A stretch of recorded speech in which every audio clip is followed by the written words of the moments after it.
C'est parti. Bonsoir à tous. Voilà, je suis donc Catherine Fabre. Je suis secrétaire générale de la Ligue nationale contre l'obésité. Je suis membre du conseil patient. Alors, on est très heureux de vous accueillir ce soir pour ce deuxième webinaire. Pour ceux qui étaient là hier, j'espère que ça vous a plu. Toute cette semaine, vous allez découvrir un petit peu plus sur la maladie obésité. Donc, je vais vous présenter très brièvement la Ligue parce qu'il y aurait tellement de choses à dire. Donc, cette année, nous fêtons nos 10 ans. Et en 10 ans, quelle belle aventure. Moi, je suis membre depuis l'origine.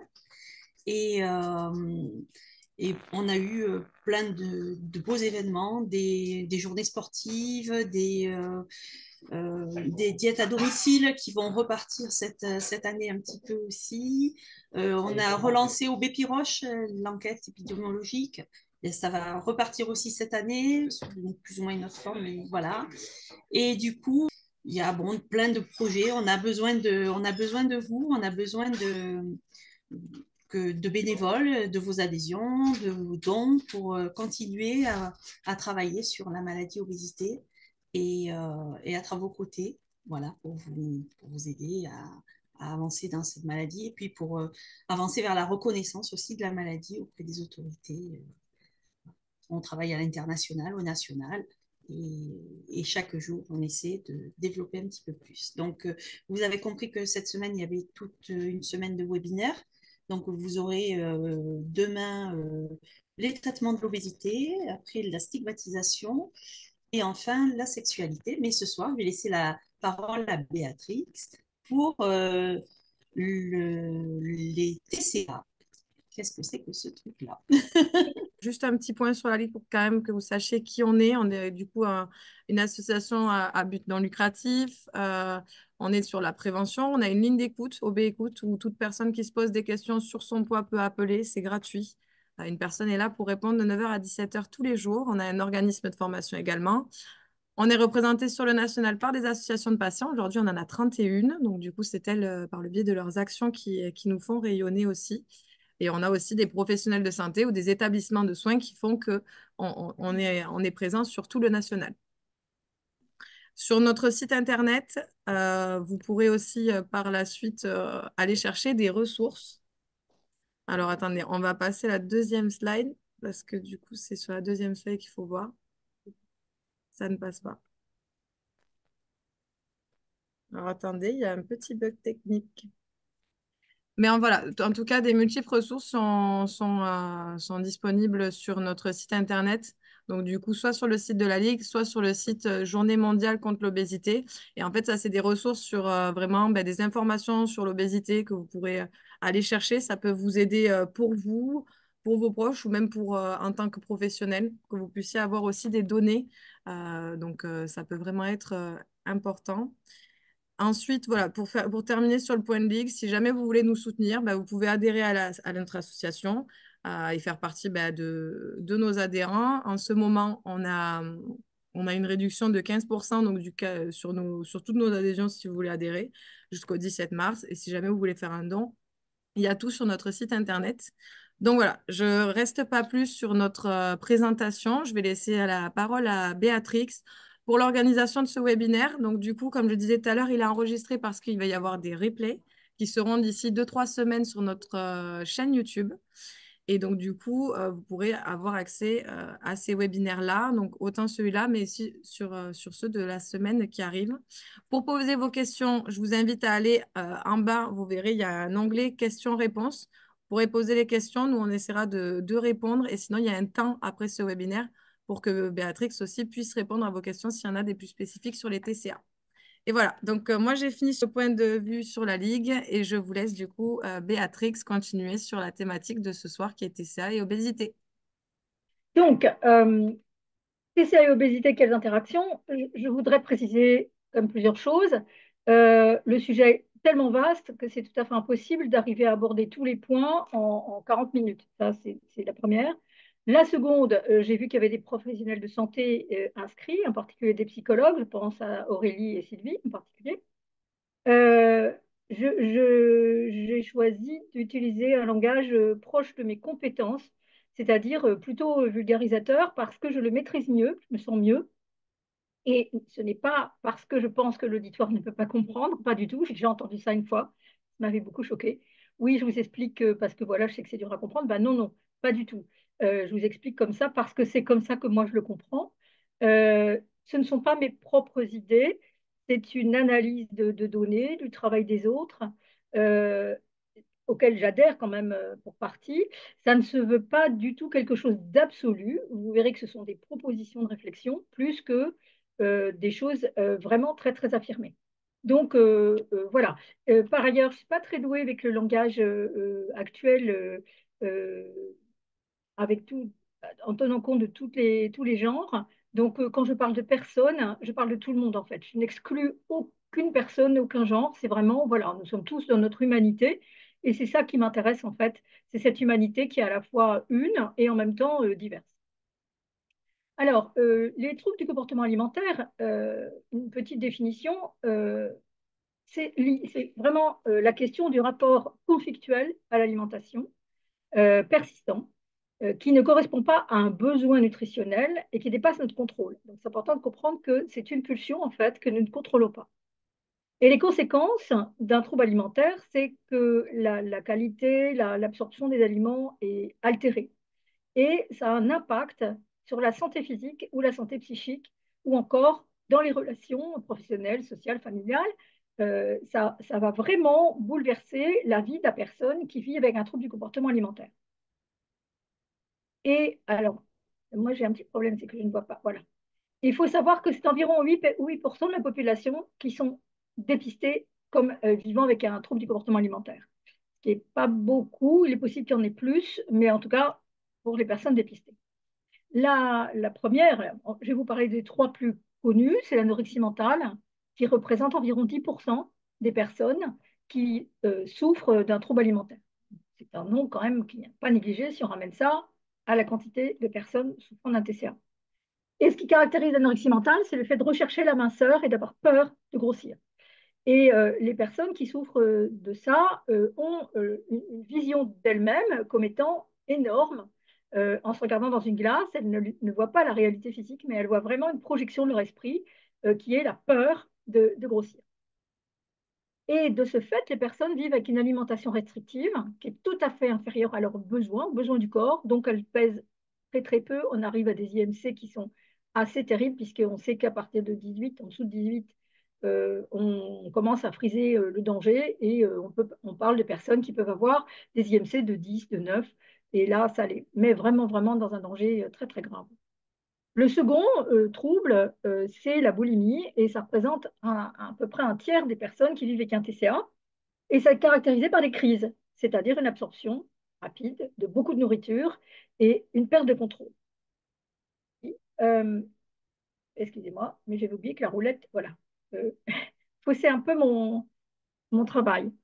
Alors, le problème, c'est que cette absorption d'alimentation ne représente pas un plaisir. Ça n'est pas de la dégustation. Et il y a même une absence absolue de qualité à ce qui est absorbé. Ça peut être du surgelé qui n'est pas décongelé. Ça peut être des vieilles nouilles il y a une semaine. Ça peut être n'importe quoi, en fait.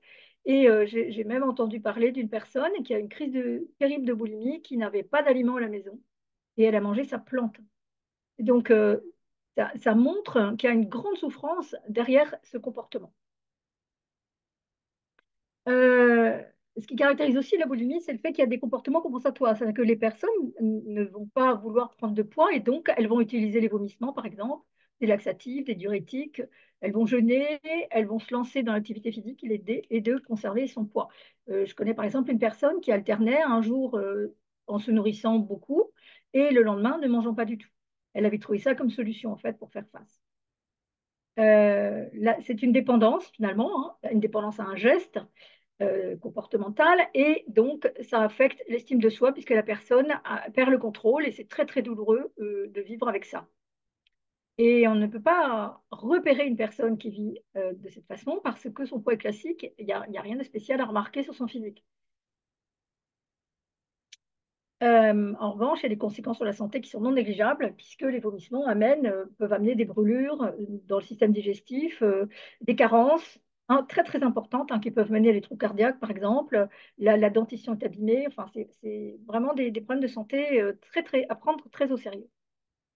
Et le troisième dont je vais parler, qui va peut-être plus nous concerner, personnes vivant avec l'obésité, c'est que le reste des personnes souffrant d'un trouble alimentaire, c'est 60%, c'est franchement les deux tiers, eh bien, c'est ce qu'on appelle l'hyperphagie boulimique, avec des crises également, des quantités, pas forcément du plaisir, pas de qualité non plus, mais pas de comportement compensatoire, c'est-à-dire pas de vomissement, rien du tout. Et de ce fait, évidemment, l'organisme va compenser en stockant le fait qu'on lui donne beaucoup de nourriture. Donc, on va trouver dans cette catégorie des personnes en surpoids ou en obésité. Et évidemment, il y a des conséquences sur la santé physique qui sont liées donc au fait que notre tissu adipeux se développe, augmente. Ça génère des dysfonctionnements hormonaux qui eux-mêmes amènent des maladies. Et évidemment, ça n'est pas sans conséquence non plus, parce que les personnes ont une estime de soi assez faible, parce qu'elles n'arrivent pas à contrôler la situation, et en plus, elles vivent une stigmatisation, un harcèlement, parfois de la dépression. Elles peuvent être confrontées à cause de la stigmatisation à du chômage. Donc, un certain nombre de difficultés vont venir aggraver même le trouble alimentaire. Alors, un gros repas de fête, bah, c'est quelque chose de banal, tout le monde en fait, c'est normal, c'est le côté festif et on ne peut pas définir que c'est un trouble alimentaire. Évidemment, au cours d'un repas de fête, on va absorber beaucoup de nourriture, mais à la limite, après, derrière, on peut compenser naturellement, je veux dire, sans faire d'efforts particuliers. Mais donc, le côté festif est vraiment essentiel dans notre vie sociale et on ne peut pas parler de trouble. Le grignotage peut être associé à des comportements d'habitude ou à des liens avec des événements. Par exemple, des gens qui ne se conçoivent pas d'aller au cinéma sans manger du pop-corn ou une glace. Donc, ça va être du grignotage, ça ne correspond pas à un besoin du corps, mais on ne peut pas parler de troubles alimentaires. En revanche, pardon, la fringale, ça peut aboutir à terme au développement d'un trouble alimentaire, mais ce n'est pas en soi un trouble. Mais maintenant, on remarquera que la fringale, elle nous mène vers du gras et du sucré. On est assez rarement tenté, quand on a une fringale, par la petite salade verte et les carottes râpées.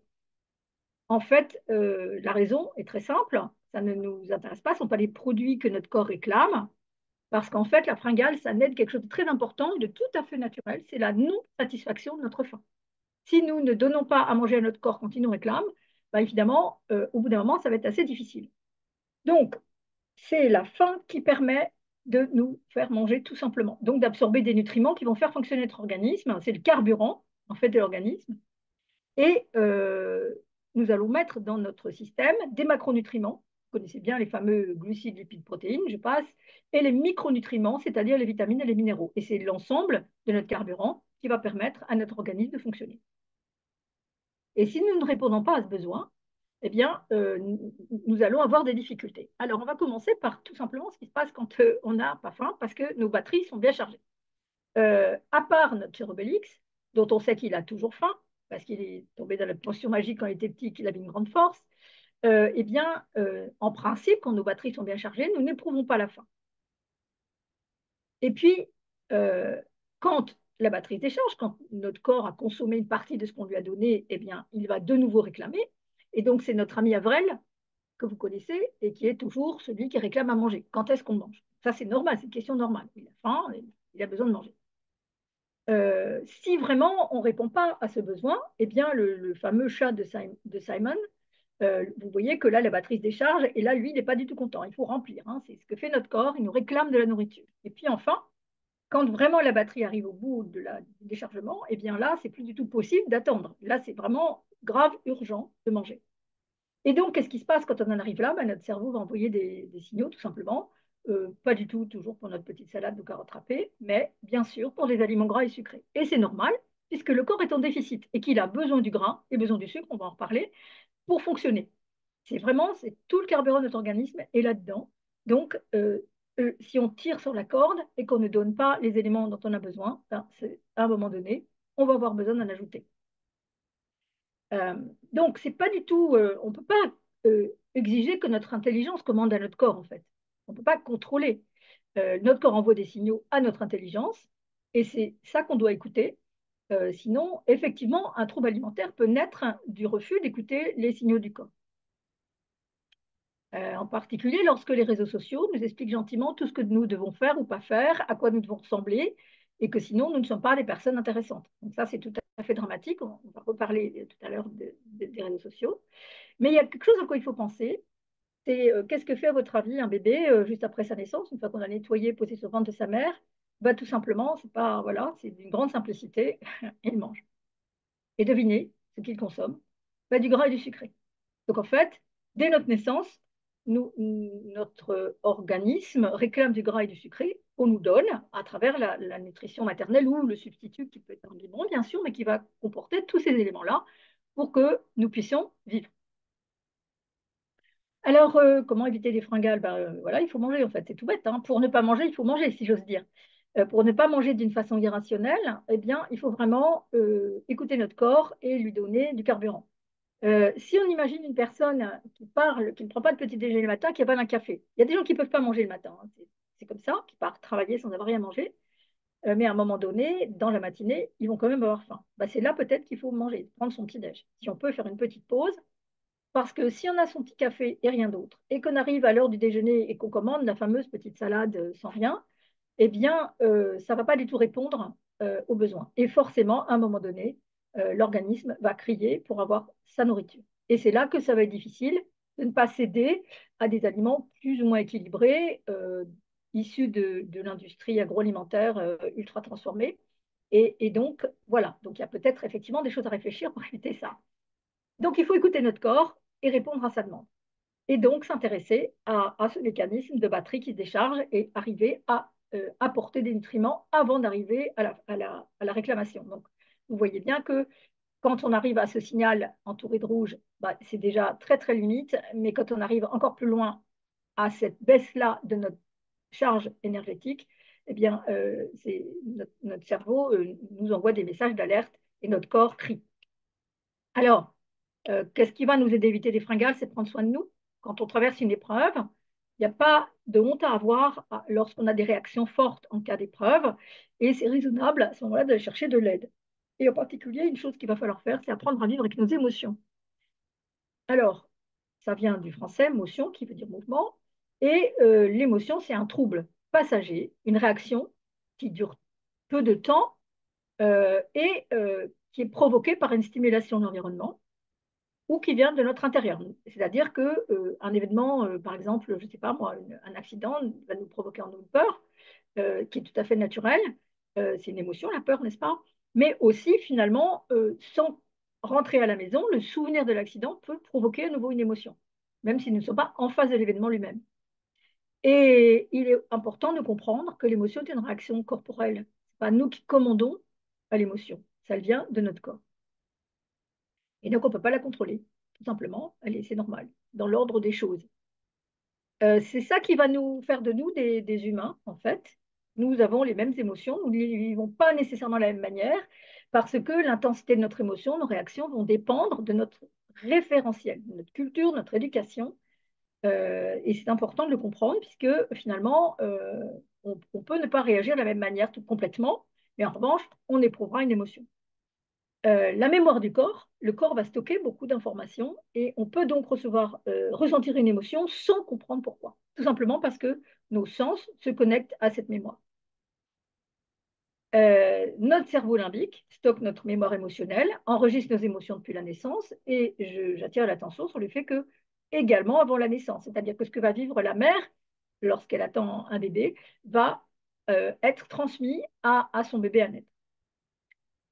Et il peut arriver qu'une émotion violente provoque une amnésie traumatique, particulièrement lorsqu'elle est vécue dans l'enfance. Et cette amnésie traumatique va néanmoins être présente, c'est-à-dire que pardon, ce qui a provoqué l'amnésie traumatique va quand même être présent quelque part, à un endroit donné, dans notre cerveau, dans notre corps. Et ça peut ressortir des années plus tard.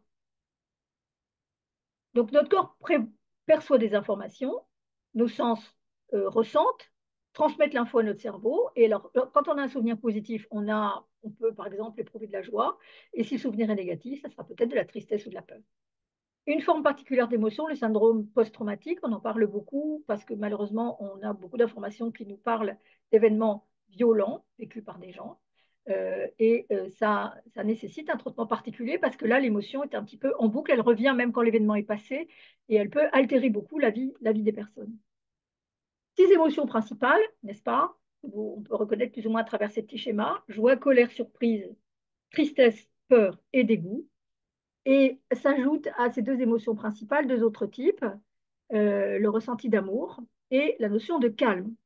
Mais en dehors de ces émotions, il y en a, on en dénombre environ 240 émotions secondaires qui viennent moduler les émotions principales et qui peuvent aussi se connecter entre elles, et ce qui donne énormément un registre d'émotions extrêmement important que nous pouvons donc éprouver.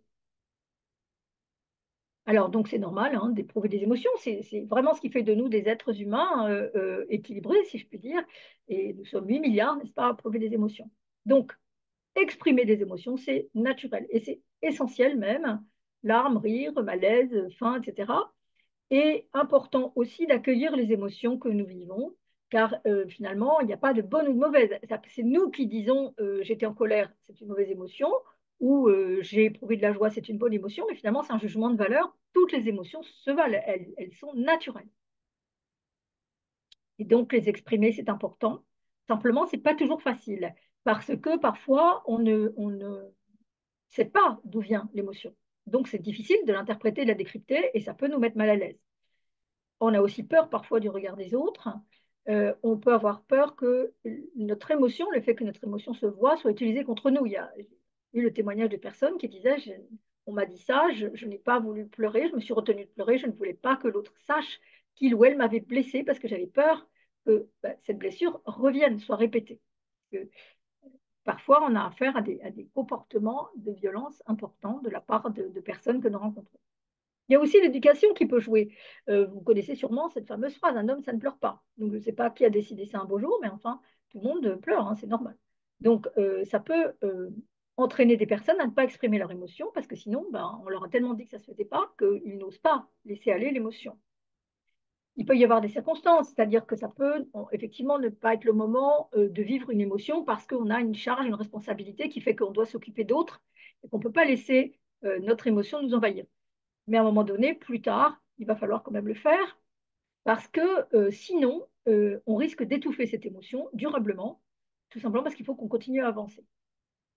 Et donc, en fait, si on laisse l'émotion exister, si on la vit, eh bien, notre corps, notre cerveau vont traiter cette information et on va pouvoir un jour passer à autre chose.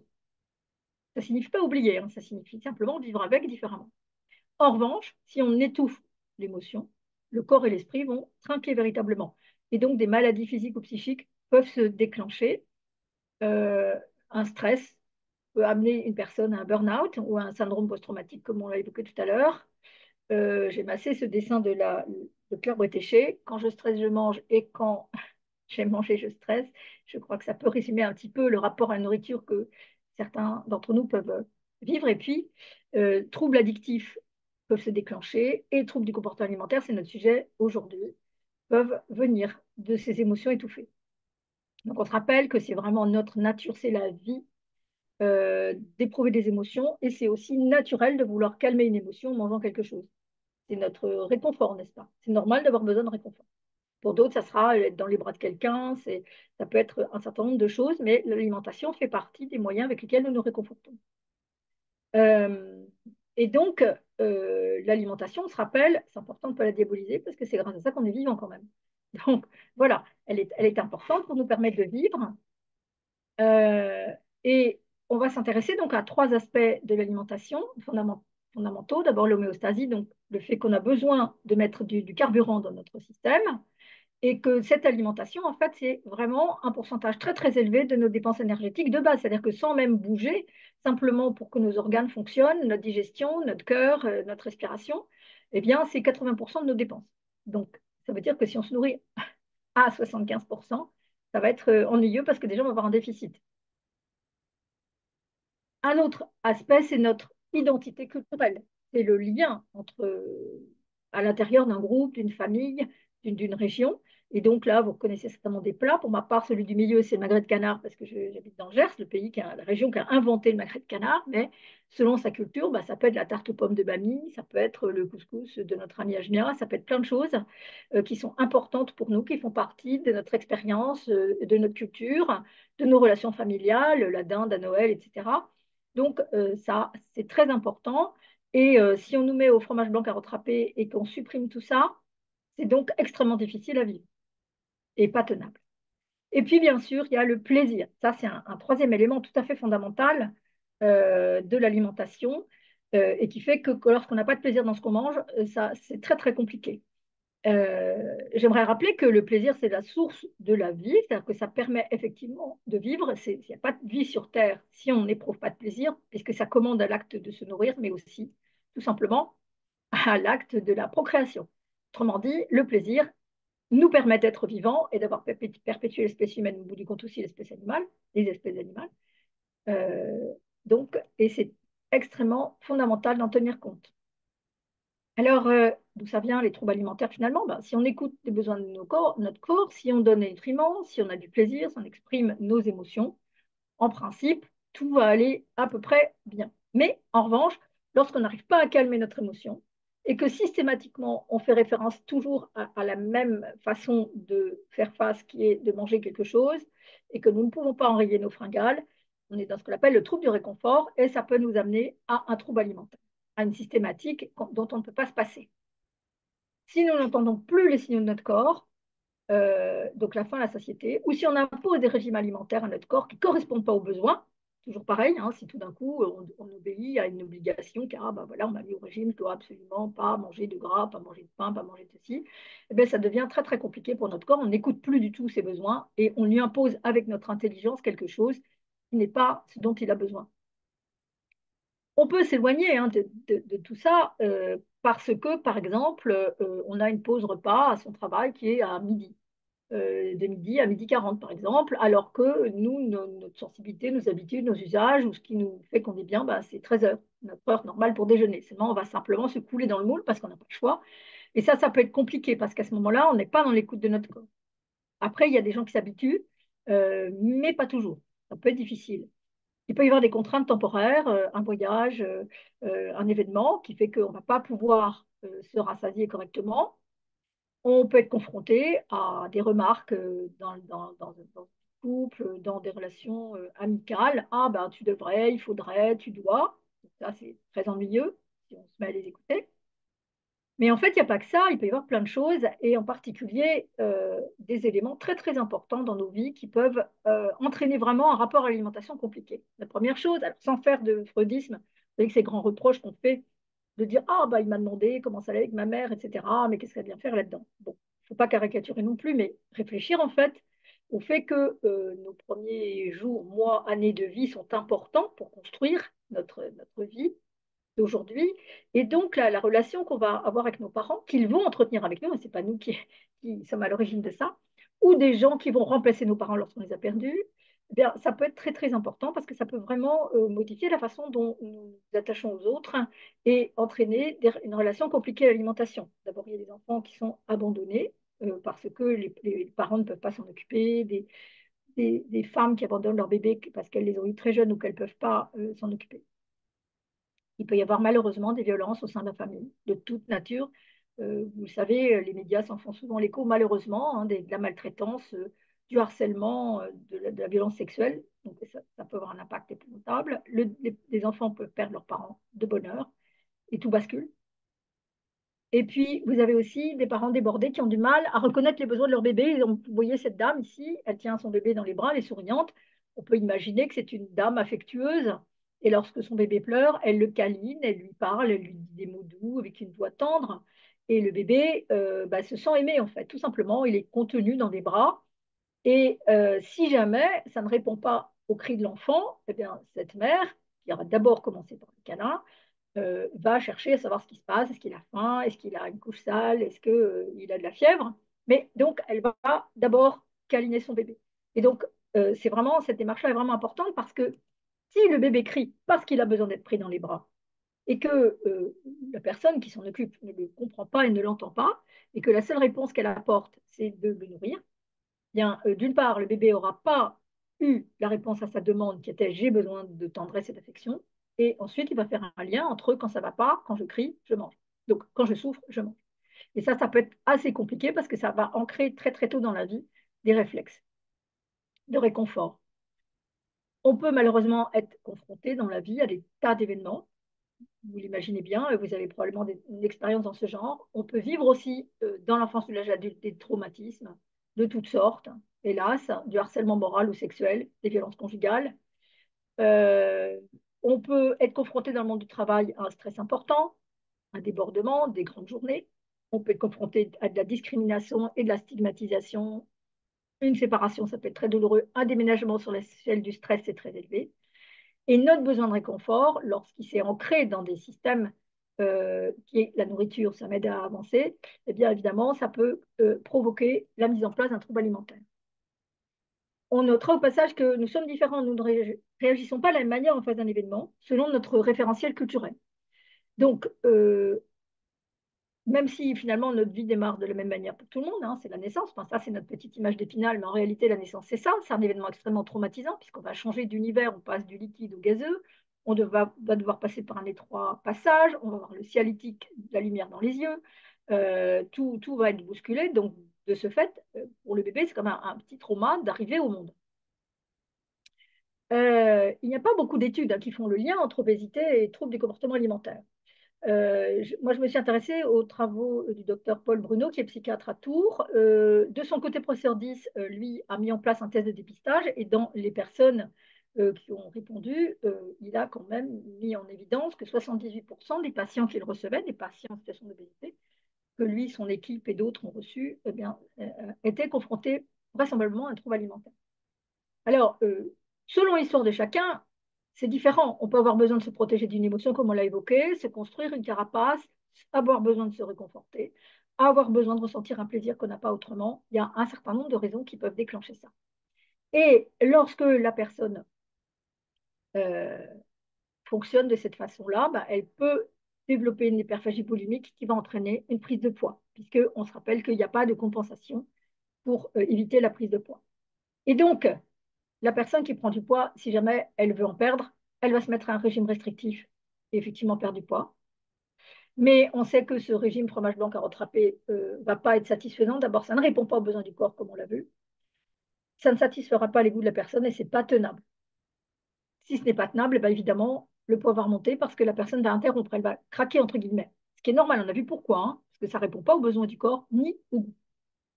Et évidemment, le poids va varier. Et derrière, la personne va avoir un sentiment d'échec, se sentir très très mal. Elle va probablement être victime de stigmatisation. On peut lui faire des remarques: ah, ben t'as repris du poids, ah, ben t'es pas capable de tenir. Donc, ça, c'est vraiment très très difficile à vivre. Et la personne va entrer dans un système de yo-yo, c'est-à-dire qu'elle va vouloir recommencer. Elle pense que c'est sa faute, qu'elle n'a pas fait les choses comme il fallait. Et alors que ce n'est pas du tout le cas, hein, bien sûr. Et donc, évidemment, cette alternance va entraîner une aggravation du poids, va entraîner des restrictions alimentaires parce que la personne va vraiment vouloir continuer à perdre et ça peut arriver à une dénutrition, à une résistance à l'insuline et à la perte de poids. Voilà, parce qu'en fait, il faut bien comprendre ça, notre organisme est fait pour résister à la famine. Donc, en cas de privation, il stocke. C'est ce qu'on appelle une compétence, tout simplement. Voilà, c'est une compétence qui ne correspond pas forcément au monde dans lequel nous vivons, au monde d'abondance dans lequel nous vivons, mais pouvoir stocker est une compétence. Donc, le tissu adipeux se développe, les cellules graisseuses se multiplient, et évidemment, derrière, la santé peut être altérée. Parce que ce tissu adipeux peut entraîner des dysfonctionnements hormonaux, et ce qui peut entraîner des maladies. Vous remarquerez que je dis ça peut, parce que ce n'est pas une systématique, bien sûr, mais c'est important de comprendre que ça peut arriver, et que si ça n'arrive pas à 30 ans, ça peut arriver à 5 ans. Donc voilà, il faut bien comprendre ça. Et en fait, la difficulté, c'est que dans le tissu adipeux, la leptine et la gréline, qui sont les hormones de satiété et de la faim, ben, dansent le tango. Et en général, là, c'est la gréline qui va gagner parce que l'hormone de satiété n'arrive pas à compenser. Et donc, elle n'arrive pas à faire battre retraite. Une fois que la faim a été déclenchée et que la personne mange, ben, elle continue, elle a toujours faim. Et donc, les personnes qui sont d'obésité déclenchent une vraie faim. Elles ont une vraie faim, en fait, en réalité. On leur reproche de trop manger, mais en fait, non, elles ne mangent pas trop, elles mangent par rapport à leur faim. Donc, si elles mangent par rapport à leur faim, elles font quelque chose de tout à fait normal, sauf que c'est la faim qui est plus importante à cause de ce dysfonctionnement. Et là, ben, on revient à notre cher ami Obélix. J'ai faim, ben oui, voilà, c'est un peu l'illustration, même si Maurice et Goscinny ne connaissaient pas ce mécanisme. Et je vous livre cette petite caricature que j'aime beaucoup, ce détournement, n'est-ce pas? Vous connaissez comme j'aime, plus ou moins tous, je suppose, parce qu'en ce moment, on en a des publicités, on approche de l'été, si je puis dire, donc il faut se mettre en maillot de bain. Et donc, ben voilà, je trouve que ce détournement Obélix et Astérix, c'est un peu satisfaisant pour ce qui est de moi. Alors, qu'est-ce qui se passe avec la chirurgie bariatrique? Elle va permettre une perte de poids, bien sûr, améliorer les indicateurs de santé, jusque-là, ça va bien. Mais la maladie métabolique, obésité, ne disparaît pas, elle est toujours présente, hein, parce qu'effectivement, si les cellules graisseuses se vident, en revanche, elles sont toujours présentes. Et donc, si le trouble alimentaire a été pris en charge dès avant la chirurgie, il y a des chances que la personne soit en rémission. On va réévoquer le fait que le trouble alimentaire, pas vraiment parler de guérison, on ne peut pas s'en débarrasser complètement, il reste une trace, on peut être en rémission, c'est-à-dire qu'on peut avoir bien pris en charge et se sentir bien avec et vivre avec, mais ça reste quelque part au-dessus de nous. Et donc, le problème, c'est que la chirurgie bariatrique crée un tout petit estomac, c'est une contrainte physique, et du coup, on ne va pas pouvoir manger de façon totalement naturelle, parce qu'on ne va pas pouvoir écouter ses sensations. En effet, si on écoute vraiment ses sensations, il y a des personnes qui n'ont plus vraiment faim. Donc, si je ne mange plus parce que je n'ai plus faim, à un moment donné, je ne vais pas avoir suffisamment de quoi charger mes batteries. Donc, l'enjeu à ce moment-là, c'est d'éviter la dénutrition et de manger même si on n'a pas faim. Donc, ça complique les choses parce qu'on quitte le fonctionnement naturel. Et au bout du compte, c'est presque un trouble alimentaire en soi. Il faut savoir aussi que les personnes peuvent être très déçues parce que leur perte de poids ne correspond pas à ce qu'elles espéraient, leur forme, leur aspect non plus. Et du coup, ça peut entraîner une frustration qui peut entraîner une compensation. Et donc, il est possible qu'une pulsion se réveille à ce moment-là. Et comme on ne va pas pouvoir répondre par la nourriture, ça va être très difficile. En tout cas, pas dans les proportions qu'on avait avant l'opération de chirurgie bariatrique. Du coup, on peut avoir d'autres addictions qui se mettent en place pour compenser. Je répète, ça c'est si on n'a pas été aidé pour soigner son trouble alimentaire, bien sûr, hein. Et j'ai évoqué hier avec une dame le fait qu'elle elle a des achats compulsifs, en fait. C'est comme ça qu'elle a compensé la nourriture. Il peut y avoir aussi des comportements obsessionnels qui sont différemment. On se met à peser tout au gramme près 10 ans après la chirurgie. On peut ne pas vouloir manger tel ou tel aliment parce qu'on estime que ça ne convient pas ou que ce n'est pas comme il faut, etc. Donc on voit des régimes très bizarres qui se mettent en place, qui sont poussés par les réseaux sociaux, mais qui ne sont pas réalistes par rapport à ce dont le corps a besoin. Il peut y avoir une boulimie qui réapparaît avec des vomissements. Il peut y avoir de l'anorexie. Donc ça paraît bizarre de dire ça, mais oui, oui, oui, les personnes en situation d'obésité opérées ne sont pas forcément à l'abri de l'anorexie ou la biégorexie, c'est-à-dire l'addiction au sport. Et on peut comparer un petit peu, j'espère que les personnes qui sont confrontées à la cigarette ne vont pas m'en vouloir de ça, mais les personnes dans mon entourage, euh, arrêter de fumer, c'est bien, mais consommer des chewing-gums à la nicotine, c'est pas vraiment arrêter de fumer au bout du compte. Et ça signifie que l'addiction est toujours là, hein, le besoin, ce qu'on appelle le craving, est toujours présent. Alors, poule, œuf, vous savez bien que c'est un grand débat. Qu'est-ce qui arrive en premier? Est-ce que finalement c'est le trouble alimentaire qui est à l'origine de l'obésité ou c'est l'inverse? Je pense que c'est un questionnement important. Il y a quand même beaucoup de personnes pour qui l'hyperphagie boulimique est quand même un facteur de la prise de poids. Mais une complication de la prise de poids, c'est la stigmatisation, que la personne va ne pas être bien traitée à cause de son apparence. Et donc, cette stigmatisation va entraîner potentiellement un trouble du comportement alimentaire. Donc, vous voyez que là, on a finalement le cercle, je vais dire, vicieux. Les injonctions sociétales sont terribles parce que, on l'évoquait tout à l'heure, mais les réseaux sociaux en particulier véhiculent des images formatées qui ne correspondent pas à la réalité, des jugements d'apparence sur l'apparence des personnes, jugements de valeur, et voilà, tous les commentaires et ce qu'il faut faire et ce qu'il ne faut pas faire vont fleurir et altérer en fait notre rapport à notre alimentation. On a aussi des discours qui sont compliqués à comprendre. Il y a un mot que je déteste, c'est la recette healthy. C'est insupportable de voir ça. Enfin, normalement, n'importe quelle recette est healthy, entre guillemets, elle est saine. Ça dépend de la qualité des produits qu'on achète, mais c'est tout en fait. Et donc, ça vise à dire que si vous ne mangez pas ça comme ça, bah, c'est pas bien, hein. Donc, non, c'est un jugement de valeur. Zéro sucre, pas de lait, pas de fromage. Bah oui, formidable. Les bienfaits du jeûne. Alors voilà encore quelque chose qui n'est pas recommandé pour des personnes qui vivent avec un trouble alimentaire. Le jeûne peut tout à fait aggraver en fait, hein, le trouble. Donc il faut être très très prudent avec ces injonctions. Une petite réflexion sur la notion d'injonction paradoxale. En anglais, on parle de double bind. C'est une école de psychologie de Palo Alto qui en a parlé. On pourrait représenter ça par il est interdit de lire cet article ou il est interdit de lire cette affiche. Ou encore, je vous propose aussi quelque chose d'intéressant, c'est ne penser à rien. Bon courage si vous arrivez à partir du moment où on a dit ça, c'est fini, on ne peut pas ne penser à rien puisqu'on pense à penser à rien. On pense à quelque chose. Donc, c'est une injonction paradoxale, finalement, c'est un message qui a un peu un double langage. Si vous regardez cette publicité pour la choucroute bio, formidable choucroute bio, n'est-ce pas? Bon, pour la santé, eh bien, la difficulté réside dans le message en dessous pour votre santé. Évitez de manger trop gras, trop sucré, trop salé. Or, la choucroute, par définition, est salée et par définition est grasse. Donc, vous voyez que c'est un double langage. À la fois, on vous encourage à manger cette choucroute et en même temps, on vous dit, ah ben non, mais attention, là, oulala, c'est un peu dangereux. Donc ça, c'est très, très confusant, en fait. Et lorsque vous avez des rayons alimentaires immenses où on a de plus en plus de choix de produits, de marques différentes, etc., ben, en gros, quand même, ce qu'on nous dit, c'est attention, oui, mais non, il ne faut pas le manger parce que ce n'est pas bon pour ce que vous avez. C'est dangereux, c'est gras, c'est sucré, attention, oh là là, alerte rouge. Donc ça aussi, tout ça concourt à rendre très difficile une alimentation parce qu'on a à la fois vas-y et en même temps non.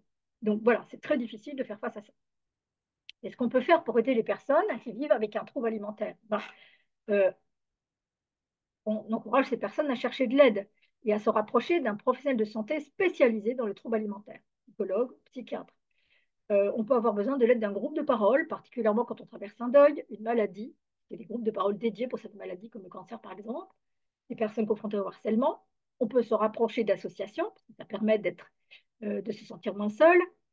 Euh, on peut éventuellement se rapprocher d'activités psychocorporelles, comme un soin du visage, un massage, de la danse, de la gymnastique, si on aime ça, du sport. Alors, c'est un mot que je mets un petit peu entre guillemets, parce que le mot sport peut être compliqué, en tout cas pour les personnes qui vivent avec l'obésité, donc activité physique en tout cas, et trouver des choses qui conviennent. Autrement dit, c'est de changer notre rapport au corps et de proposer à notre corps autre chose que strictement dépendre de la nourriture, en fait, en termes de contact de la relaxation, toute forme de relaxation qui convient. Je vous propose cette petite chose. Au Japon, la société japonaise est très hiérarchisée avec un système de valeurs où, en particulier, on ne montre pas ses émotions. Dans le monde du travail, ça peut être compliqué parce qu'ils vivent aussi du harcèlement comme partout. Et il y a des salles de sport dans les sous-sols des grandes entreprises à la disposition du personnel pendant les pauses pour pouvoir se détendre. Et on m'a parlé de cette possibilité qu'ont les Japonais lorsqu'ils sont fâchés contre leur patron, d'aller faire un peu de boxe et de mettre une photo ou un dessin schématisé ou même le nom de leur patron et de donner des grands coups dedans. Donc ça défoule, ça va leur permettre de rester toujours polis avec leur patron et en même temps d'évacuer en fait une certaine forme de stress. Je crois aussi qu'il est essentiel d'avoir de la patience et de l'amour pour soi. Et c'est compliqué lorsqu'on a une estime de soi dégradée, mais nous sommes notre meilleur ami, nous sommes la personne avec qui nous allons vivre toute notre vie. Et c'est vraiment très, très important de s'aimer, en fait. Excusez-moi. C'est important donc de comprendre, on l'évoquait tout à l'heure, que le trouble du comportement alimentaire est une maladie chronique. Et donc, notre objectif, c'est d'entrer en rémission de cette maladie chronique, c'est-à-dire de vivre avec du mieux que nous pouvons. Donc, ça peut être long, bien sûr, parce qu'il faut du temps, mais c'est normal. Et il faut donc, on n'est pas faible parce qu'on n'arrive pas en 5 minutes à traiter ça. Non, non, il faut du temps. C'est naturel. Et il faut aussi apprécier les victoires. C'est-à-dire que si on continue à avoir des crises, mais qu'on a diminué nos crises, ben, c'est formidable en fait. Et surtout, ne laissez personne vous dire que c'est pas bien. Non, si, bravo, bravo, beau boulot. Vraiment, vraiment beau boulot. Parce que quand on arrive à modifier, même si on a une crise tous les jours et qu'on arrive à en supprimer une sur 7, waouh, c'est vraiment déjà un travail qui est magnifique et qui mérite d'être encouragé en fait. C'est intéressant d'essayer de voir comment on peut détourner une pulsion, là, peut-être pour les personnes en rémission, pour les aider, mais aussi les autres hein, sur leur chemin, de trouver par exemple de l'art-thérapie, de la musique, de l'écriture. Vous connaissez peut-être Niki de Saint-Phal, qui a vécu des choses extrêmement difficiles, y compris de la violence sexuelle dans l'enfance. Et elle, la sculpture a été pour elle un moyen, et la peinture aussi, un moyen extraordinaire en fait pour aller mieux, pour vivre avec. Mais après, n'importe quoi, jardinage, bricolage, tricot, pâtisserie. Je connais une jeune femme qui a vécu des périodes de boulimie, des périodes d'anorexie et qui a passé son CAP pâtisserie et qui propose des ateliers, on peut faire du théâtre, utiliser un personnage pour dire des choses. C'est peut-être plus facile de faire dire des choses à son personnage que de les dire soi-même, mais en tout cas, ça permet d'évacuer l'émotion notamment. Petite parenthèse pour le professionnel de santé, c'est important d'encourager la personne, de la soutenir, de l'accompagner et de l'aider à trouver l'accompagnement psychologique qui va lui convenir et que cet accompagnement soit fait par des gens qui maîtrisent bien les questions du trouble alimentaire. Je propose aussi à ces professionnels d'être prudents avec les injonctions. Il faut manger en conscience. Parce que il faut, c'est une injonction. Et en cas de trouble alimentaire, l'injonction, c'est vraiment tout à fait compliqué. Ça qu'on voit des personnes qui ne savent plus où elles en sont avec toutes les injonctions qu'elles entendent et qui ne savent plus trouver leur chemin au milieu de ça. Ça brouille en fait les émissions. Donc, être très prudent avec ça. Euh, pour les personnes qui travaillent dans le champ de la diététique et si on veut accompagner une personne souffrant d'un trouble alimentaire, je crois tout à fait important de se former dans le champ de la psychologie et je vous propose des itinéraires de gens qui se sont formés à l'approche psychocomportementale. Je citerai Céline Durand, Duncan Benveniste, Florian Safer, Aurélie Houbre, qui ont vraiment fait ce travail en partant du métier de la diététique pour ajouter des cordes à leur arc et comprendre les mécanismes derrière le trouble alimentaire. Et je propose aussi aux soignants de réfléchir à un angle qui est celui du besoin nutritionnel du psychisme, de nourrir le psychisme. C'est-à-dire que le besoin de base physiologique qui concerne la nourriture, on ne peut pas se contenter d'en être là. Il faut proposer, aider la personne dans le besoin d'estime, dans son besoin d'appartenance à une communauté, à un groupe, et aussi un besoin de s'accomplir. Ça, c'est vraiment fondamental. C'est cette fameuse pyramide des besoins notamment véhiculée par Abraham Maslow, c'est vraiment important d'être dans cette vision-là, nourrir le psychisme et penser qu'il y a la personne d'un côté et la maladie de l'autre et que la maladie ne définit en aucun cas la personne. C'est juste une partie de sa vie. On ne peut pas la limiter à ça. Sinon, c'est tout à fait dramatique. On est à côté, en fait, de l'aide qu'on peut apporter et de la compréhension de la personne et de son humanité. Alors, je n'ai pas lu cet ouvrage de Fabrice Midal, je l'ai juste acheté, mais je l'ai mis pour le titre que j'aime beaucoup. Foutez-vous la paix, commencez à vivre. C'est toujours plus facile à dire qu'à faire. L'idée, c'est essayer de vivre du mieux qu'on peut avec nos émotions naturelles, les accueillir, qu'elles soient bonnes, qu'elles soient moins bonnes, avoir du chagrin parce qu'on accompagne quelqu'un dans la maladie et qu'on connaît l'échéance de cette maladie à moyen terme. C'est extrêmement douloureux. Avoir de la peine, c'est normal. Éprouver de la joie, c'est normal aussi, même dans les difficultés, paradoxalement. Et surtout, laisser les autres vivre avec leurs injonctions, mais nous, essayer d'éviter de nous laisser intimider par ces injonctions qui peuvent être tout à fait contradictoires et nous empêcher en fait d'écouter la personne que nous sommes. Alors, je vous propose quelques ressources. La Fédération française d'anorexie-boulimie, qui aborde aussi l'hyperphagie boulimique et qui a vraiment, c'est un site avec énormément de références. L'association Ondate TCA, que je connais bien et dont je connais une partie des professionnels, qui travaillent sur la question à la fois du diabète, de l'obésité et des troubles du comportement alimentaire. En particulier, bien sûr, je n'ai pas cliqué ce qu'il fallait, voilà. En particulier, un ouvrage a été créé collectivement sur l'hyperphagie boulimique. Je vous recommande cet ouvrage, il est très intéressant. Vous connaissez peut-être cette actrice Catherine Wilkening, qui était l'épouse de Marc, du personnage incarné par Marc Lavoine dans la trilogie Le cœur des hommes, mais qui a vraiment une antériorité dans le milieu du cinéma et du théâtre, et qui a témoigné il n'y a pas très très longtemps du fait qu'elle a vécu très très longtemps avec la boulimie, et qui, elle, a trouvé comment y faire face, notamment, outre la thérapie, également la sculpture. Et elle fait des choses très très très intéressantes vraiment.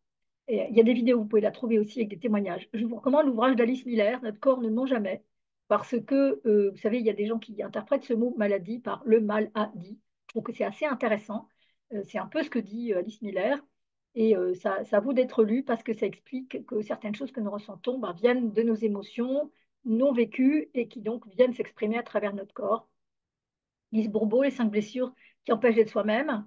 Je vous propose aussi cet ouvrage dans un registre différent sur la communication non violente, qui est une façon de pouvoir communiquer son qu'on ressent de façon plus efficace, parce que au lieu de mettre l'autre en cause, tu fais toujours ceci, tu m'as dit ça, c'est toujours difficile de faire passer un message, mais en revanche, de pouvoir dire des choses comme par exemple, bah, écoute, dans ce que tu as dit, j'ai cru comprendre que, j'ai ressenti que, et donc pouvoir s'exprimer sans que l'autre se sente agressé, c'est un peu la clé de la communication finalement, pour arriver à se faire entendre et se faire respecter.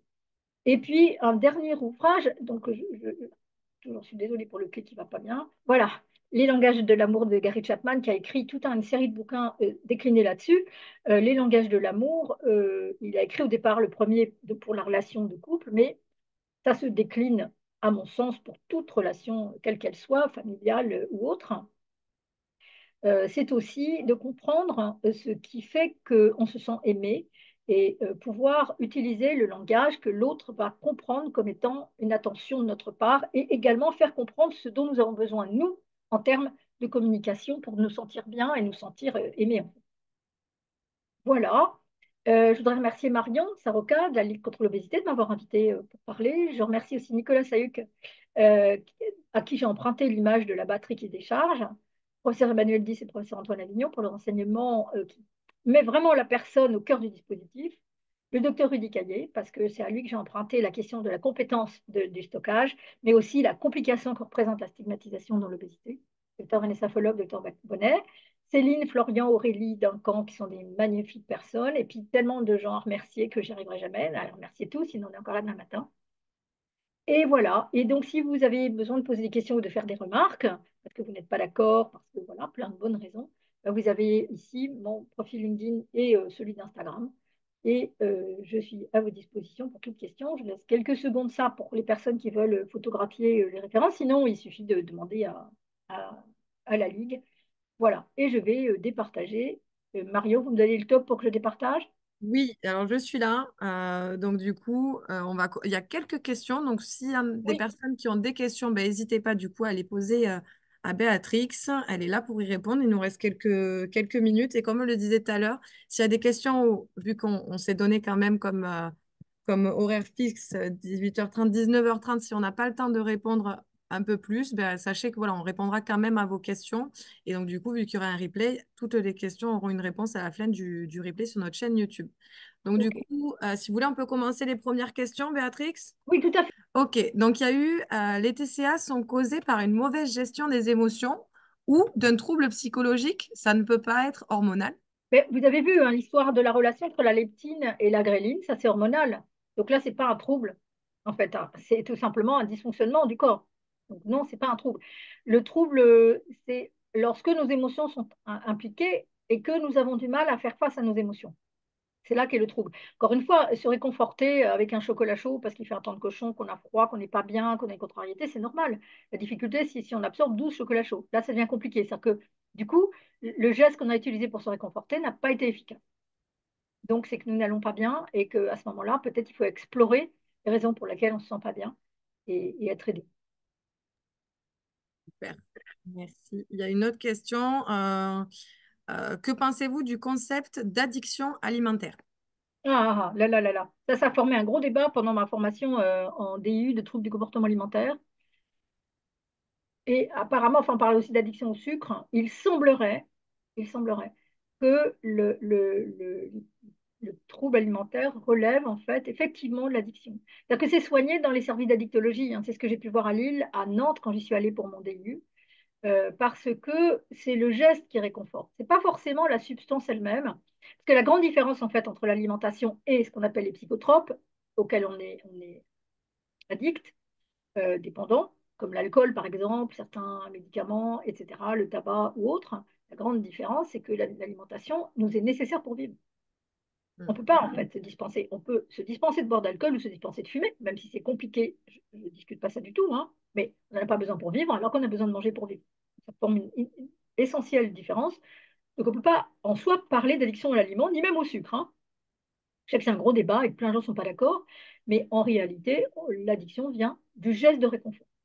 C'est-à-dire que chaque fois qu'on va prendre quelque chose qui va nous calmer dans notre émotion, eh bien, notre cerveau va enregistrer que ça nous a calmé. Et donc, on va recourir à ce geste régulièrement et quand ça devient vraiment systématique et qu'on n'arrive pas à calmer l'émotion euh, avec autre chose, comme un bain chaud, de la musique, un échange avec des amis, etc.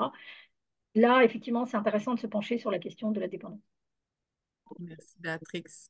Béatrix, est-ce qu'il existe un outil ludique qui pourrait expliquer la différence entre faim, satiété, rassasiement?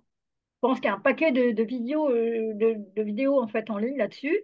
Il suffit de taper par exemple, YouTube, pour ne pas le nommer, faim, satiété, et vous aurez toutes les vidéos de la planète pour expliquer ça, hein. Euh, la- En fait, il faut faire une différence entre satiété et rassasiement. Le rassasiement, c'est lorsqu'on commence un repas. Par exemple, vous prenez une salade de tomates, vous mangez vos salades de tomates, et puis au bout d'un moment, bah, vous êtes content, merci pour les tomates, est-ce qu'on pourrait passer à autre chose? Donc ça, c'est rassasiement. Je suis rassasiée de l'aliment tomate, et maintenant, je vais passer peut-être à mon plat, peut-être que ça va être, je ne sais pas, moi, un steak frites, que sais-je. Et donc, je vais manger mon steak frites et puis je n'aurai plus envie, mais j'aurai quand même encore faim. Donc, la faim, donc, c'est l'appel naturel du corps pour apporter des nutriments dans notre organisme. Le rassasiement, c'est lorsque, au cours d'un repas, nous en avons fini avec cet aliment-là et que nous passons au suivant. Et la satiété, c'est lorsque notre corps a fait le plein de nutriments pour le moment. Et ce sont des signaux importants à écouter, les trois. La faim, le rassasiement et la satiété. Super, merci. Du coup, quel impact du jeûne sur les TCA? On a eu comme question aussi. Alors, waouh. On va revenir à l'idée que lorsqu'on souffre d'un trouble du comportement alimentaire, quel qu'il soit, toute contrainte, toute injonction est risquée. Et donc, le jeûne peut entraîner une surmultiplication de la pulsion. Je ne dis pas que c'est systématique, je dis que c'est un risque. Parce qu'à ce moment-là, on n'écoute pas notre corps, on lui dit, tu as peut-être faim, mais tais-toi parce que moi je fais mon jeûne. Et donc, si on vit de bouillon de légumes toute la journée, ça va être très compliqué. Il y a des stages jeûne et marche, par exemple, que je trouve personnellement un petit peu dangereux parce que, et c'est souvent d'ailleurs associé derrière avec des idées de il faut, il y a qu'à, on doit. Donc, c'est à mon avis un tout petit peu dangereux. Je pense qu'il faut être très prudent avec ça. Éventuellement, après, ça va être une question de rythme de chacun. Il y a des personnes, il y a l'histoire du jeûne partiel, en fait. Donc, des personnes qui vont faire 2 repas par jour. Donc, ça va être quand même un jeûne de quelques heures dans lesquelles on ne va rien manger. Si ça leur convient, c'est parfait. Mais honnêtement, je crois vraiment qu'il faut être à l'écoute. Et être à l'écoute, c'est aussi finalement, si vous avez fait un dimanche, vous êtes invité à un très très gros repas, vraiment très gros, et que le soir vous n'avez pas faim, très bien. Ne dînez pas, c'est pas faim, c'est pas faim, en fait, c'est pas grave.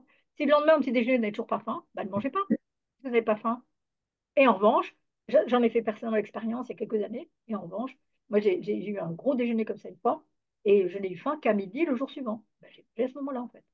Donc là, oui, si vous voulez, le jeûne fait sens lorsque le corps dit j'en ai suffisamment, je n'ai pas besoin de manger pour l'instant. Là, oui, à ce moment-là, oui, mais ce n'est pas vraiment du jeûne, au sens où on ne s'impose pas cette discipline-là. Je crois que quand on vit qu'un trouble alimentaire, il faut essayer d'éviter de s'imposer des choses, parce que c'est très, très compliqué du coup à gérer derrière. Et du coup, je crois que ça va avec un peu la question aussi suivante qui avait été quelles solutions peuvent être proposées quand nous sommes face à une envie et ou un passage à l'acte de la compulsion. Donc là, c'est dans le sens inverse. Il faut chercher les raisons, c'est-à-dire que si effectivement, si c'est une pulsion qui est une compulsion, qui est liée, parce qu'on parle de passer à, donc du coup, ça veut dire qu'à un moment, il n'y avait pas de compulsion et tout d'un coup, ça arrive. Ben, si c'est parce qu'on n'a rien mangé le matin, si c'est parce qu'on a un café, une salade verte dans le système, l'idée, c'est pour y faire face, c'est de ne pas se retrouver dans cette situation. C'est-à-dire vraiment, effectivement, si le matin on n'a pas faim en partant de chez soi, ben, c'est pas grave, mais à 10 heures, il faut prendre un petit déj et manger des choses dont le corps a besoin. Et donc, il ne faut pas diaboliser des choses comme le gras et le sucré. Ça, c'est pas du tout une bonne idée. Le gras, c'est la vie, dit-on, hein. Donc, autrement dit, on a besoin de ça. Ce sont des nutriments dont notre corps a besoin. Il a besoin d'oméga 3, par exemple, hein, parce que c'est ça qui permet, en fait, à nos cellules de fonctionner, à notre cerveau de fonctionner. Donc, en fait, si vraiment on souffre d'un TCA et qu'une envie de manger nous vient alors qu'on vient de prendre un repas ou qu'on a absorber des nutriments en quantité, à ce moment-là, c'est vraiment un mal-être qui arrive et donc il faut prendre soin de ce mal-être. Il faut le prendre au sérieux, on prend soin. Si c'est parce qu'on n'a rien mangé le matin et qu'on a une envie de chocolat, bah, il faut d'abord, pourquoi pas manger du chocolat, tout simplement. C'est-à-dire qu'il faut aussi dédramatiser ça. Puisque la crise, on en connaît la cause si on n'a pas mangé. Bah, mangeons du chocolat, mais profitons à ce moment-là. Faisons-nous plaisir. Les chocolatiers, quand ils embauchent du personnel, propose aux nouveaux arrivants de se gaver de tout ce qu'ils vont avoir sous les yeux et sous le nez. Mangez, allez-y, allez-y les gens, mangez, mangez, mangez, mangez du chocolat. Ben, écoutez, le premier jour, vous allez en manger effectivement, waouh, génial. Le deuxième, oui, quand même, c'est bon. Et puis à la fin de la semaine, la personne ne peut plus voir le chocolat en peinture. Donc en fait, c'est la frustration aussi qui crée l'envie. Donc l'idée, c'est pas d'une situation de frustration. Il vaut mieux répondre à l'envie qu'on a de manger du chocolat et en profiter vraiment et se faire vraiment plaisir et répondre à cet appel du corps de mon point de vue, hein. Voilà. Et je pense que pas mal de personnes reconnaîtront cette vision, c'est-à-dire que la frustration est terrible. Elle est très dangereuse pour les personnes vivant avec un trouble alimentaire. Mm. On a pas mal de témoignages dans les questions de personnes qui sont en situation d'obésité ou pas et qui nous communiquent que faire à manger, c'est profondément une angoisse pour eux, que ça provoque même pour certains des crises d'angoisse ou des crises de panique. Pour finir, parce que je vois qu'il est déjà 32 et pour ceux qui veulent partir, après, on comprend totalement, Mhm. mais pour finir sur quelque chose de positif, qu'est-ce que vous pourriez dire à ces personnes-là, Béatrix? Que je les comprends si bien, et je suis sûrement pas la seule. Euh, si si préparer un repas est une angoisse, il y a peut-être à court terme des solutions qui sont de faire la cuisine avec quelqu'un d'autre, pas être seul en face de ça. Euh, à court terme, je vois guère que ça. Et sur le plus long terme, peut-être que c'est bien euh, de trouver un groupe de parole et d'échanger avec des personnes confrontées à la même chose, de consulter peut-être pour être aidé, essayer de comprendre ce qu'il y a derrière cette difficulté-là et pour pouvoir apprivoiser. Je citais le cas de cette amie qui fait un CAP en pâtisserie, alors que pour elle, le rapport au gras et sucré était terrible puisqu'elle avait des alternances de boulimie et d'anorexie. Donc elle a appris à mettre les mains dans la nourriture et maintenant elle fait des ateliers pour aider les gens à se réconcilier. Donc peut-être quelque chose comme ça peut être intéressant. Et j'ai pas de réponse toute faite. En fait, c'est vraiment une situation très personnelle de chacun en face de ça. Mais ça n'est pas sans réponse, ça n'est pas sans solution. Et non, vous n'êtes pas seul, nous ne sommes pas seuls. Nous sommes très nombreux. Donc, pouvoir échanger sur ce sujet, ça paraît intéressant. Et si quelqu'un a envie de lancer un débat là-dessus et faire un petit groupe pour voir ce qu'on peut faire, je suis disponible, il suffit de me contacter. Alors, il y avait des questions, d'autres ressources à conseiller pour le diabète et les TCA, justement. Alors là, c'est un tout petit peu compliqué. Je pense que d'abord pour le diabète, il faut quand même être bien accompagné sur le plan nutritionnel pour pouvoir bien connaître. Là, je pense qu'il y a beaucoup d'ateliers d'éducation thérapeutique qui peuvent être très précieux. Je pense que les personnes vivant avec un diabète sont assez bien accompagnées, plus que les personnes vivant avec l'obésité, sont assez bien accompagnées en fait. Et donc ça, il faut vraiment trouver l'atelier qui va vous aider à trouver l'équilibre, parce que l'enjeu des personnes vivant avec le diabète, c'est quand même d'avoir une nutrition suffisante. Bah, pour tout le monde, c'est un enjeu, mais plus particulièrement à cause du risque d'hypoglycémie. Donc là, je n'ai pas l'expérience du diabète, mais je sais qu'il existe un peu partout des centres qui proposent des ateliers pour justement apprivoiser le trouble alimentaire associé au diabète. C'est que c'est le cas à Nantes en particulier ou à Lille, au CHU. Est-ce que on peut se libérer d'un TCA comme un ancien alcoolique, par exemple? Faut-il rester vigilant? Je pense que c'est exactement comme l'alcool, puisque c'est le même principe d'addiction. C'est une émotion qu'on vit et avec laquelle on a du mal à vivre. Et donc, c'est ça qui ancre un comportement d'addiction. C'est pas les mêmes comportements pour tout le monde, hein. Et donc, je ne crois pas qu'on puisse totalement rayer ça de son expérience de vie. Je crois qu'on apprend à vivre avec, on peut vivre en rémission. On utilise l'expression rémission pour le cancer, on l'utilise pour l'alcool. Euh, euh, c'est pour ça que j'aime pas l'expression ancienne alcoolique. Je pense qu'on peut dire alcoolique en rémission, même si j'aime pas tellement le mot finalement alcoolique qui met comme l'accent sur le problème et pas sur la personne. Mais disons que c'est toujours là quelque part et c'est pour ça que c'est bien de trouver des choses dans lesquelles on va se sentir bien. Rappelez-vous la pyramide des besoins. Nous sommes des êtres pensants et désirants. Donc, nous avons besoin de vivre des choses qui nous apportent de la nourriture, j'allais dire, intellectuelle, sociale, etc. Donc, quelque chose qui nous satisfasse, qui nous aide à nous dépasser, qui nous donne de la joie. Donc, si on arrive à trouver des activités, moi, je connais une dame qui m'a dit qu'elle, quand elle commence à ressentir une pulsion alimentaire, elle se précipite sur son violon. Et elle joue du violon, par exemple. Il y a des personnes qui vont aimer la danse, qui vont mettre de la musique cubaine à fond et danser. Euh, il y en a d'autres, c'est les mains dans la peinture. Euh, voilà, il faut trouver quelque chose qui nous rend heureux, peut-être avoir des ressources, des partages. Vous savez, les Américains ont créé les alcooliques anonymes, donc des lieux de rencontre avec d'autres personnes qui vivent la même chose et avec des parrains. Se trouver un parrain, une marraine, quelqu'un avec qui on peut échanger, qui comprend ce qu'on traverse et qui peut aider à faire face à un moment difficile. Appeler, vous savez, comme dans certains jeux, avec des questions où on dit bah, qu'est-ce que vous choisissez pour répondre à la question l'appel à un ami. Bah, écoutez, c'est un peu ça aussi, hein, l'appel à un ami, quelqu'un qui comprend, qui va écouter, avec qui on va pouvoir partager. Et le temps qu'on échange, un quart d'heure, une demi-heure, bah, en fait, peut-être que l'angoisse de la pulsion aura disparu. Mais je pense vraiment qu'on vit avec ça et que donc bah, il faut vivre heureux pour ne pas ressentir. Et donc, ça demande du travail, je suis d'accord. Ça peut être long, mais on y arrive. Que faire quand les TCA sont liés à des abus sexuels dans l'enfance? C'est la même réponse pour tout le monde, c'est-à-dire que malheureusement, on l'a entendu, on a eu dans le milieu du cinéma des choses assez terribles qu'on a entendues et qui étaient, sur lesquelles tout le monde fermait les yeux. Eh bien, euh, il faut soigner cette blessure-là. Et c'est une urgence absolue de soigner cette blessure. Ces blessures, parce qu'elles jouent un rôle dans notre vie, dans notre relation aux autres, dans notre façon de vivre, de nous nourrir, tout, en fait. Et donc, ces blessures-là doivent être vraiment prises en charge avec beaucoup de soins, beaucoup de bienveillance. Il faut vraiment, vraiment être accompagné. Et là, dans le cas des violences sexuelles, je crois qu'il faut non seulement un travail thérapeutique avec des spécialistes, de l'accompagnement psychologique, mais pourquoi pas aussi un groupe de parole Mm. parce que je crois qu'il ne faut pas hésiter à multiplier en fait. Et pouvoir échanger avec des gens qui ont un même vécu, c'est se sentir moins seul. Et ça peut aider beaucoup. Parce que quand même, quand on vit ça, on peut se sentir extrêmement seul parce que, par exemple, l'ensemble de la famille peut ne pas du tout accepter.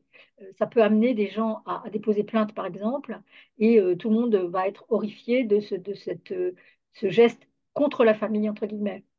Or, c'est pourtant le chemin de la personne de déposer plainte. Et donc, elle peut se sentir extrêmement isolée. Ça peut être très, très douloureux à vivre. Et donc là, on a besoin d'aide. Et il n'y a aucune honte à avoir besoin d'aide, ni aucune honte de la part de la personne qui a vécu ça. En aucune manière, elle n'est pas. Elle a été à un moment donné victime de ce qui lui est arrivé. Elle n'est probablement pas victime aujourd'hui. Vous voyez la différence que je fais. Quand on vit quelque chose, on est victime de quelque chose, et après, on peut s'éloigner du statut de victime, mais en revanche, être toujours une personne extrêmement blessée, vulnérable, et mettre en place des soins. Justement, au sujet des groupes de parole. Donc, il y a des personnes qui nous demandent où en trouver. Donc là, il y a les associations de patients, hein, justement, si vous souhaitez trouver des groupes de parole.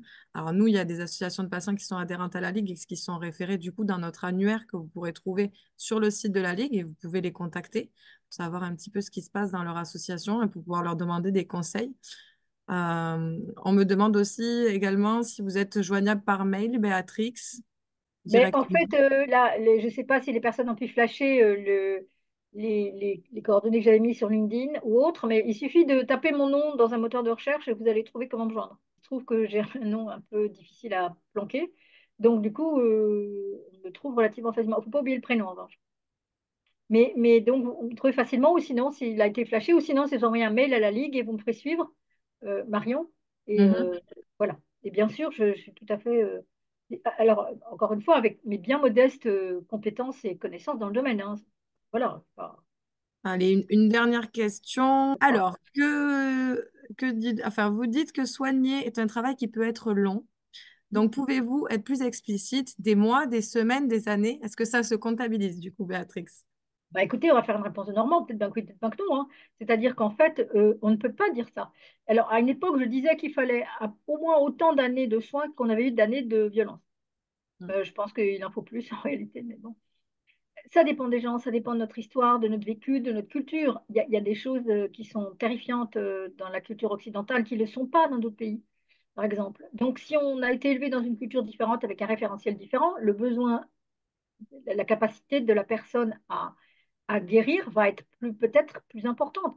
En plus, sachez bien que un même événement vécu par 20 personnes différentes ne va pas du tout provoquer la même chose et n'aura pas le même impact.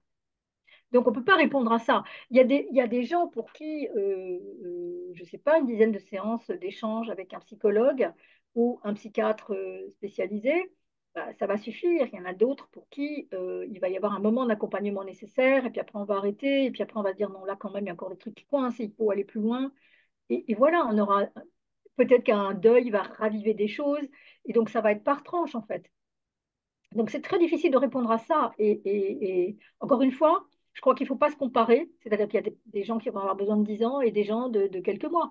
Et il n'y a pas mieux ou moins bien. Pas du tout. c'est vraiment fonction de qui nous sommes et de notre histoire, de notre expérience de vie, et de si oui ou non on a été aidé, et de la profondeur des blessures. C'est la même question si on arrive à l'hôpital avec une blessure, si elle est légère ou si elle est profonde. Ça ne va pas prendre le même temps, si notre système immunitaire va bien réagir ou pas, si on a attrapé la grippe par-dessus ou pas, etc. Et donc, je pense, ce à quoi il faut penser, c'est qu'on peut quand même avoir une avalanche de soucis, et que là, je m'oppose tout à fait à cette affirmation qui est ce qui ne nous tue pas nous rend plus forts. Je ne le crois pas du tout. Je pense que c'est comme la goutte d'eau qui tombe sur la pierre à un moment donné, et quand il y a un certain nombre de gouttes d'eau, ça fait des trous. Et donc, l'idée, c'est d'arriver à prendre soin de soi avant qu'il y ait un trou. Super. Merci beaucoup, Béatrix. Euh, donc, on répondra à toutes vos questions. Je les enverrai toutes à Béatrix. Elle en prendra connaissance de toutes celles qui restent. Et comme ça, si jamais, bah, allez d'ici 2, 3 semaines sur notre chaîne YouTube et vous aurez une réponse du coup de Béatrix sur toutes vos questions. Pour la fin de semaine, demain, il y a un webinaire sur les traitements de l'obésité. Jeudi, stigmatisation et obésité, du coup, avec le docteur Rudy Caillé, dont parlait Béatrix tout à Oui, l'heure, le le même. docteur Dupin aussi également. Mm. Et après, il y a aussi vendredi, sexualité et obésité, parce qu'il y avait quand même des questions aussi dans ce domaine-là. Donc, n'hésitez pas à vous connecter sur les prochains webinaires si vous êtes intéressé par ces thématiques-là. Et en tout cas, un grand merci à vous, Béatrix, Mais pour ce... merci à tout le monde d'avoir été là aussi nombreux, hein. C'est très, très Oui, touché. oui, oui, vous avez vraiment été nombreux ce soir. Donc, merci ouais, Vas-y. à vous aussi de vous être connectés. C'est qu'on voit qu'il y a une demande aussi, il y a besoin aussi d'avoir des On voit que informations. c'est un sujet délicat et qui est vraiment important et dont il faut vraiment, vraiment tenir compte. Mm, Et on est merci donc à vous, Marion, d'avoir pensé à... C'était avec plaisir. Je suis vraiment pas déçue que vous soyez avec nous ce soir. Merci beaucoup, Béatrix, en tout cas. C'est gentil. C'est cool. Merci à tous. Belle soirée à tous et peut-être à demain pour ceux qui se reconnectent sur nos webinaires ou dans quelques jours si c'est pas demain. Mais voilà, je vous souhaite une belle soirée à tous et à très vite. Merci, Béatrix. Bonne soirée.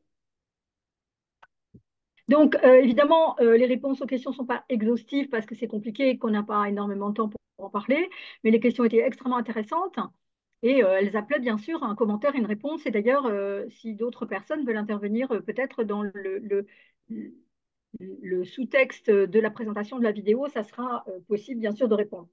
Quelques mots sur la relation entre faim et satiété, parce que ce n'est pas toujours très clair. Donc la faim, vous voyez le personnage ici, il a une sensation physique, il se tient à l'estomac. La faim, en principe, provoque des réactions physiques. Et donc, je commence par vous parler de cette assiette vide. Elle correspond donc à notre ressenti de faim. Notre estomac est vide, notre assiette est vide. Et évidemment, imaginons qu'on est invité à un repas. On va avoir peut-être une entrée, peut-être qui peut être faite de crudités dont on va se servir. On va profiter, surtout si on aime les carottes râpées. Ce n'est pas mon cas, mais bon, chacun son goût. Et donc, on va éprouver, après avoir mangé son entrée, peut-être qu'on en aura repris ou pas, ça dépend de chacun. Mais en tout cas, au bout d'un moment, on va se sentir rassasié de ces crudités et on va avoir envie de passer à autre chose.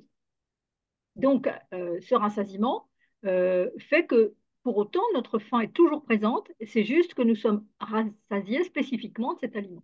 Imaginons qu'ensuite, on nous propose un plat de pâtes dont on va se servir 1 ou 2 fois, petite portion, grosse portion, chacun selon son appétit. Et au bout d'un moment, les pâtes, c'est fini, on n'en a plus envie. Et on va peut-être passer à du fromage, par exemple, et ou à un dessert, qui peut être un gâteau, une part de gâteau, des fruits, ou que sais-je. Tout dépend de ce que le maître ou la maîtresse de maison ont prévu. Toujours est-il que ce qui va se passer, c'est vraiment une étape qui est que de la faim, nous allons nous rassasier spécifiquement d'un premier aliment et ensuite nous allons en prendre un autre qui va nous rassasier à son tour. Et pour arriver à la satiété, il faut qu'il y ait un rassasiement global, c'est-à-dire que notre envie de manger ne se porte plus sur aucun aliment. Et c'est à ce moment-là, en fait, qu'on éprouve la satiété. Et c'est important de comprendre que c'est pas une fois qu'on a mangé les carottes râpées qu'on n'a plus faim. Non, on n'a juste plus envie d'en manger. Et c'est ça le rassasiement spécifique. Donc, vous voyez comment s'articule la relation entre ces éléments, faim, rassasiement et satiété. Alors, on a une question sur les sensations alimentaires après une chirurgie bariatrique. Ben, c'est une vraie question. Qu'est-ce qu'on fait?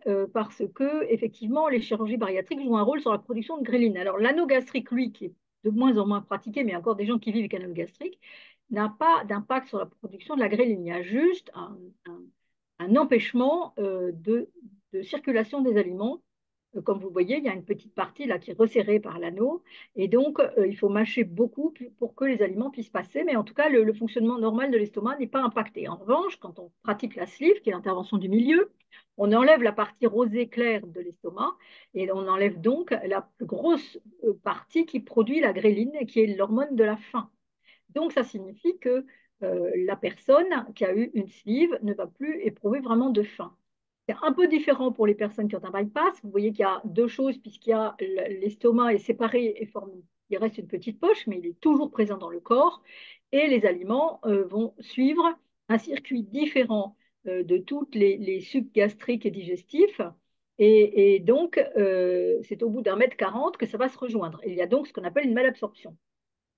Mais dans les deux cas de ces interventions, la faim diminue vraiment, soit par diminution de la production de ghrelin, soit parce qu'on a aussi touché au nerf vagal lorsque on fait ces interventions. Et donc, en gros, il y a des personnes qui n'éprouvent même plus la soif ni la faim. Ce qui fait que vouloir retrouver des sensations alimentaires peut être un peu compliqué et ça peut demander un travail spécifique parce que finalement, c'est quand même naturel d'avoir faim. On peut avoir faim, mais très ponctuellement dans la journée, en fait. Et il faut bien comprendre qu'on est quand même obligé de se nourrir, c'est-à-dire que si on n'a pas faim, malgré tout, on doit manger.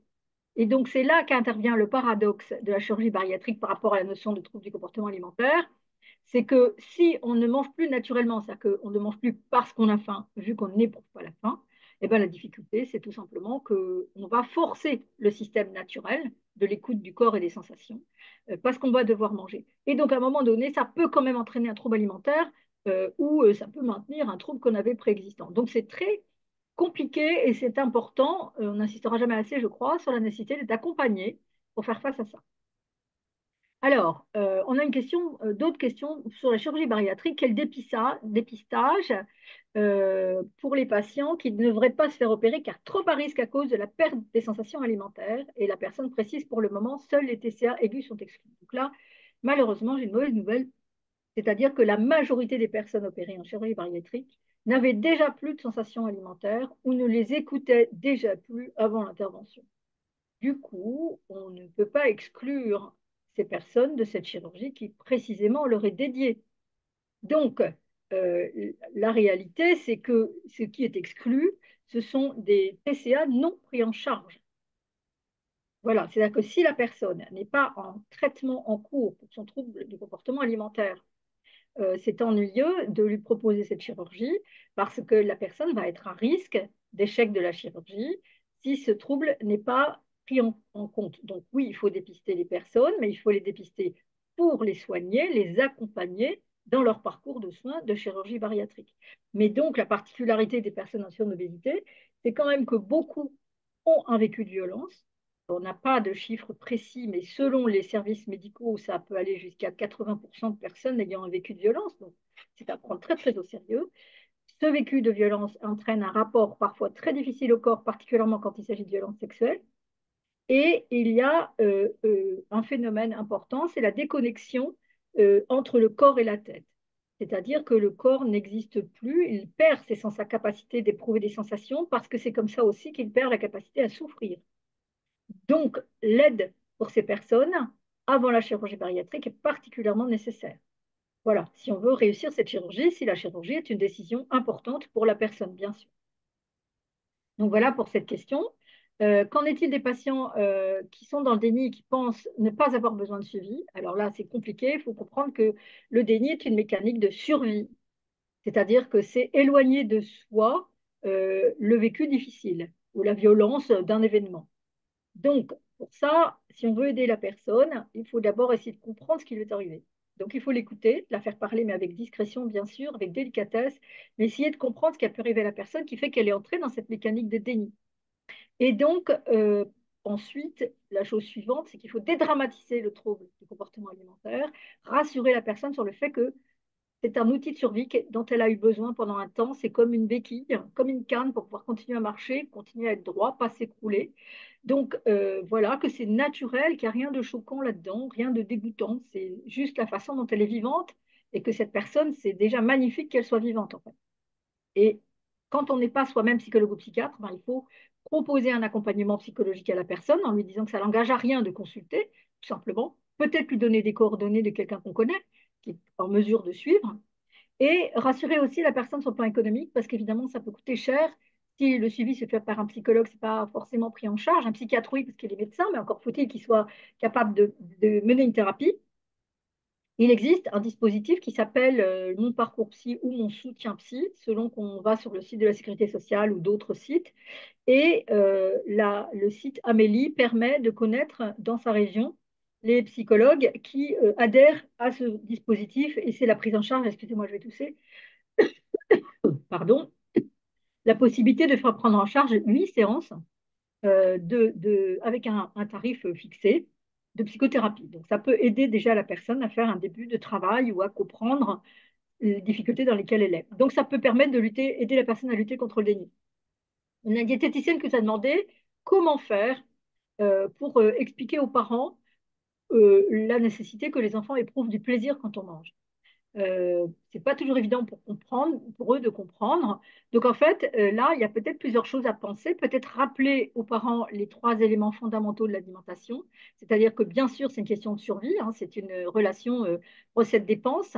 Donc on a un besoin de mettre du carburant dans la machine. Mais il y a aussi une dimension de convivialité et de dimension culturelle, de plaisir en famille, d'un événement. Et il y a aussi le plaisir ressenti de l'aliment qui est quelque chose dont on a besoin pour vivre, peut-être rappeler à ses parents que c'est le plaisir qui a présidé à la conception de leur enfant et que c'est le plaisir aussi qui préside au fait qu'on va aller vers de la nourriture et que l'espèce humaine est toujours vivante et les espèces animales également. Expliquer qu'avoir besoin de réconfort, c'est normal, que c'est dépasser un besoin de réconfort et être dans des quantités énormes qui est un problème. Et donc, avoir besoin de confort, manger un aliment qu'on aime bien, c'est naturel.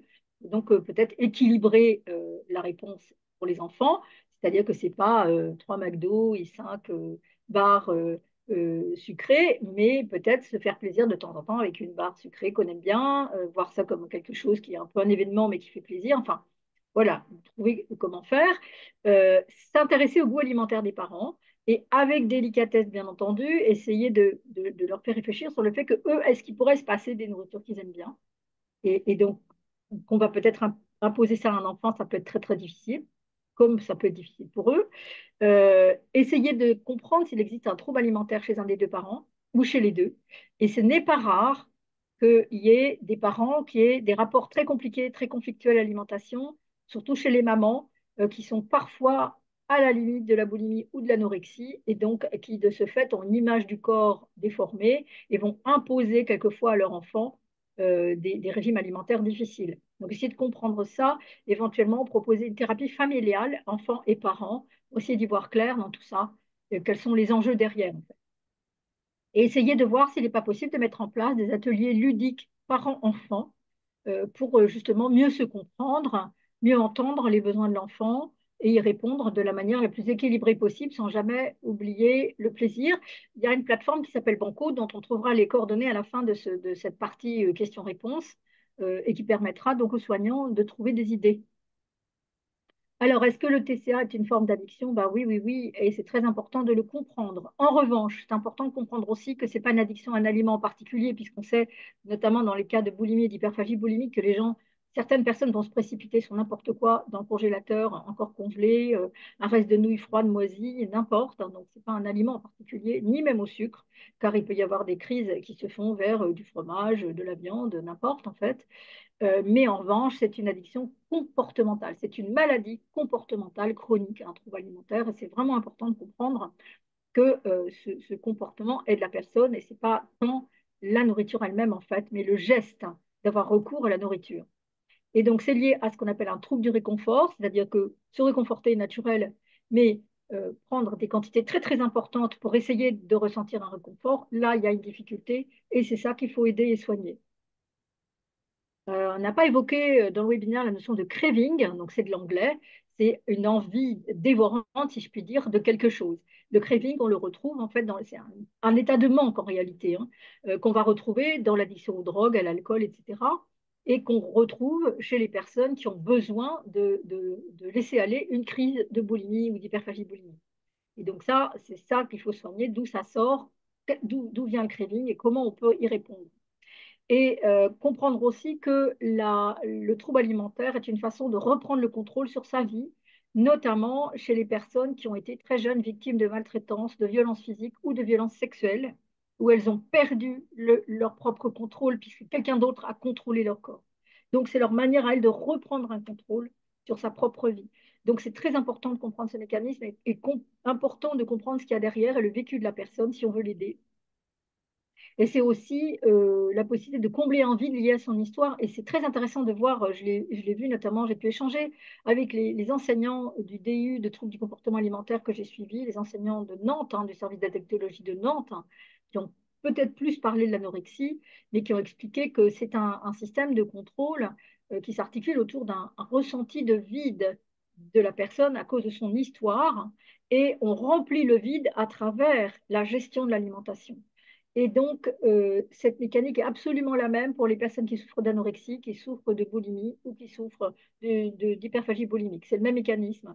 C'est remplir un vide. Ça paraît paradoxal pour l'anorexie, mais en fait, c'est le comportement qui remplit le vide. Et c'est ça qu'il faut comprendre. C'est la notion de comportement et d'addiction au comportement qui apporte un soulagement à la personne. On a eu des questions pour savoir s'il y avait des troubles associés aux troubles alimentaires. Donc, l'autisme, n'est-ce pas?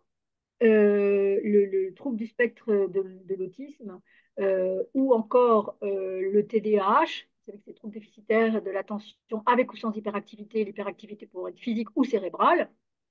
Et là, oui, effectivement, on remarque qu'il y a une association. C'est pas forcément la même chose, c'est-à-dire que dans le trouble de l'autisme, on va trouver des personnes confrontées à l'anorexie. Dans le TDAH, on va plus trouver de la boulimie ou de l'hyperphagie boulimique parce que c'est un système de régulation émotionnelle, du ressenti émotionnel dans le TDAH. Donc oui, effectivement, c'est tout à fait possible. On peut trouver aussi des troubles obsessionnels compulsifs qui soient autres que les troubles alimentaires.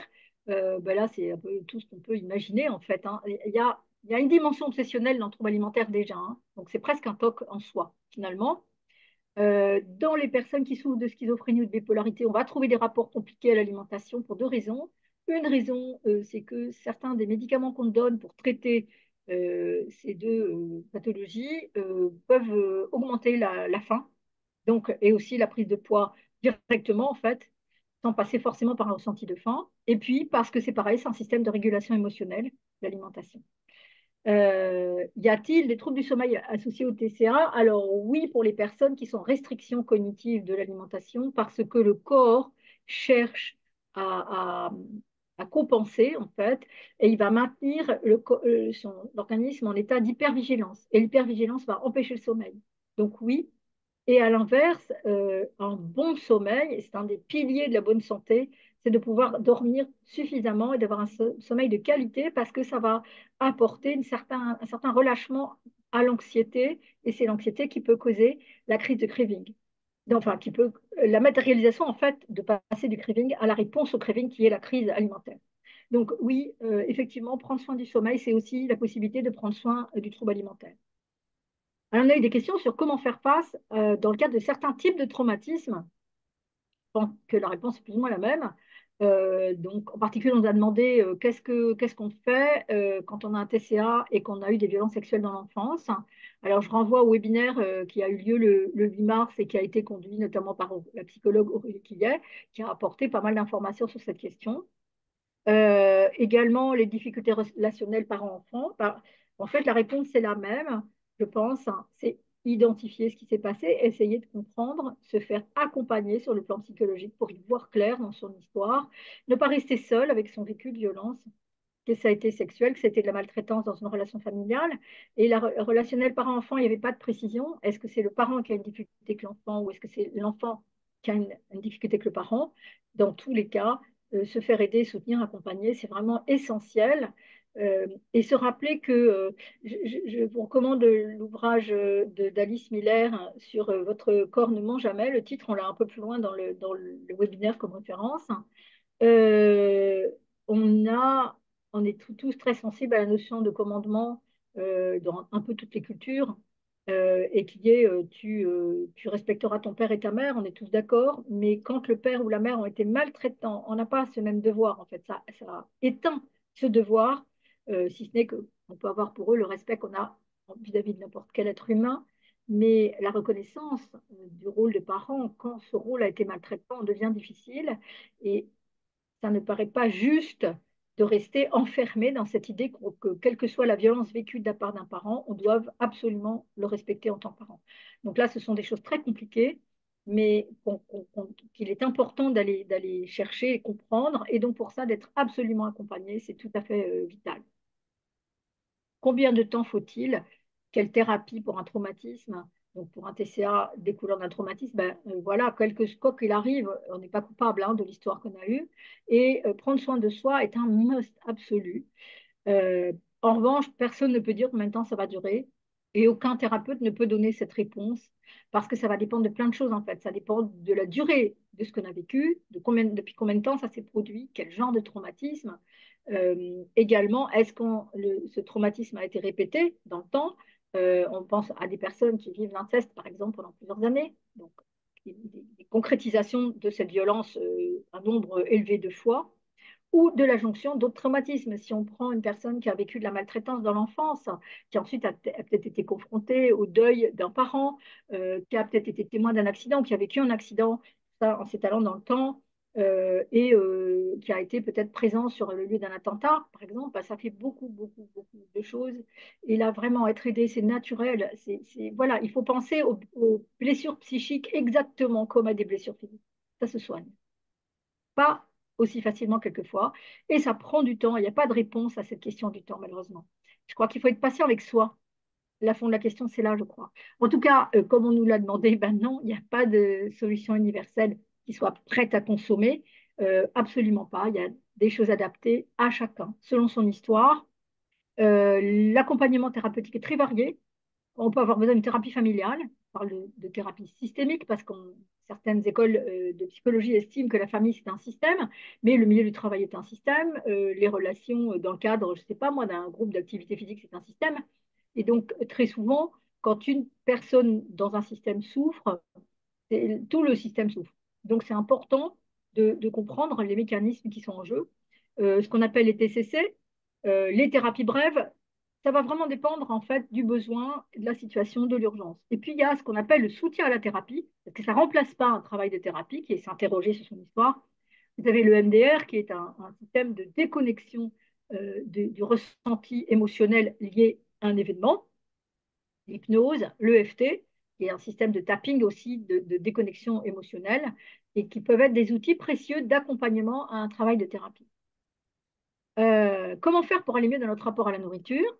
C'est moi qui ai ajouté ça. La première chose, je crois, c'est fermer ses comptes sur les réseaux sociaux. Alors, ça paraît idiot de dire ça parce qu'on vit dans les réseaux sociaux aujourd'hui.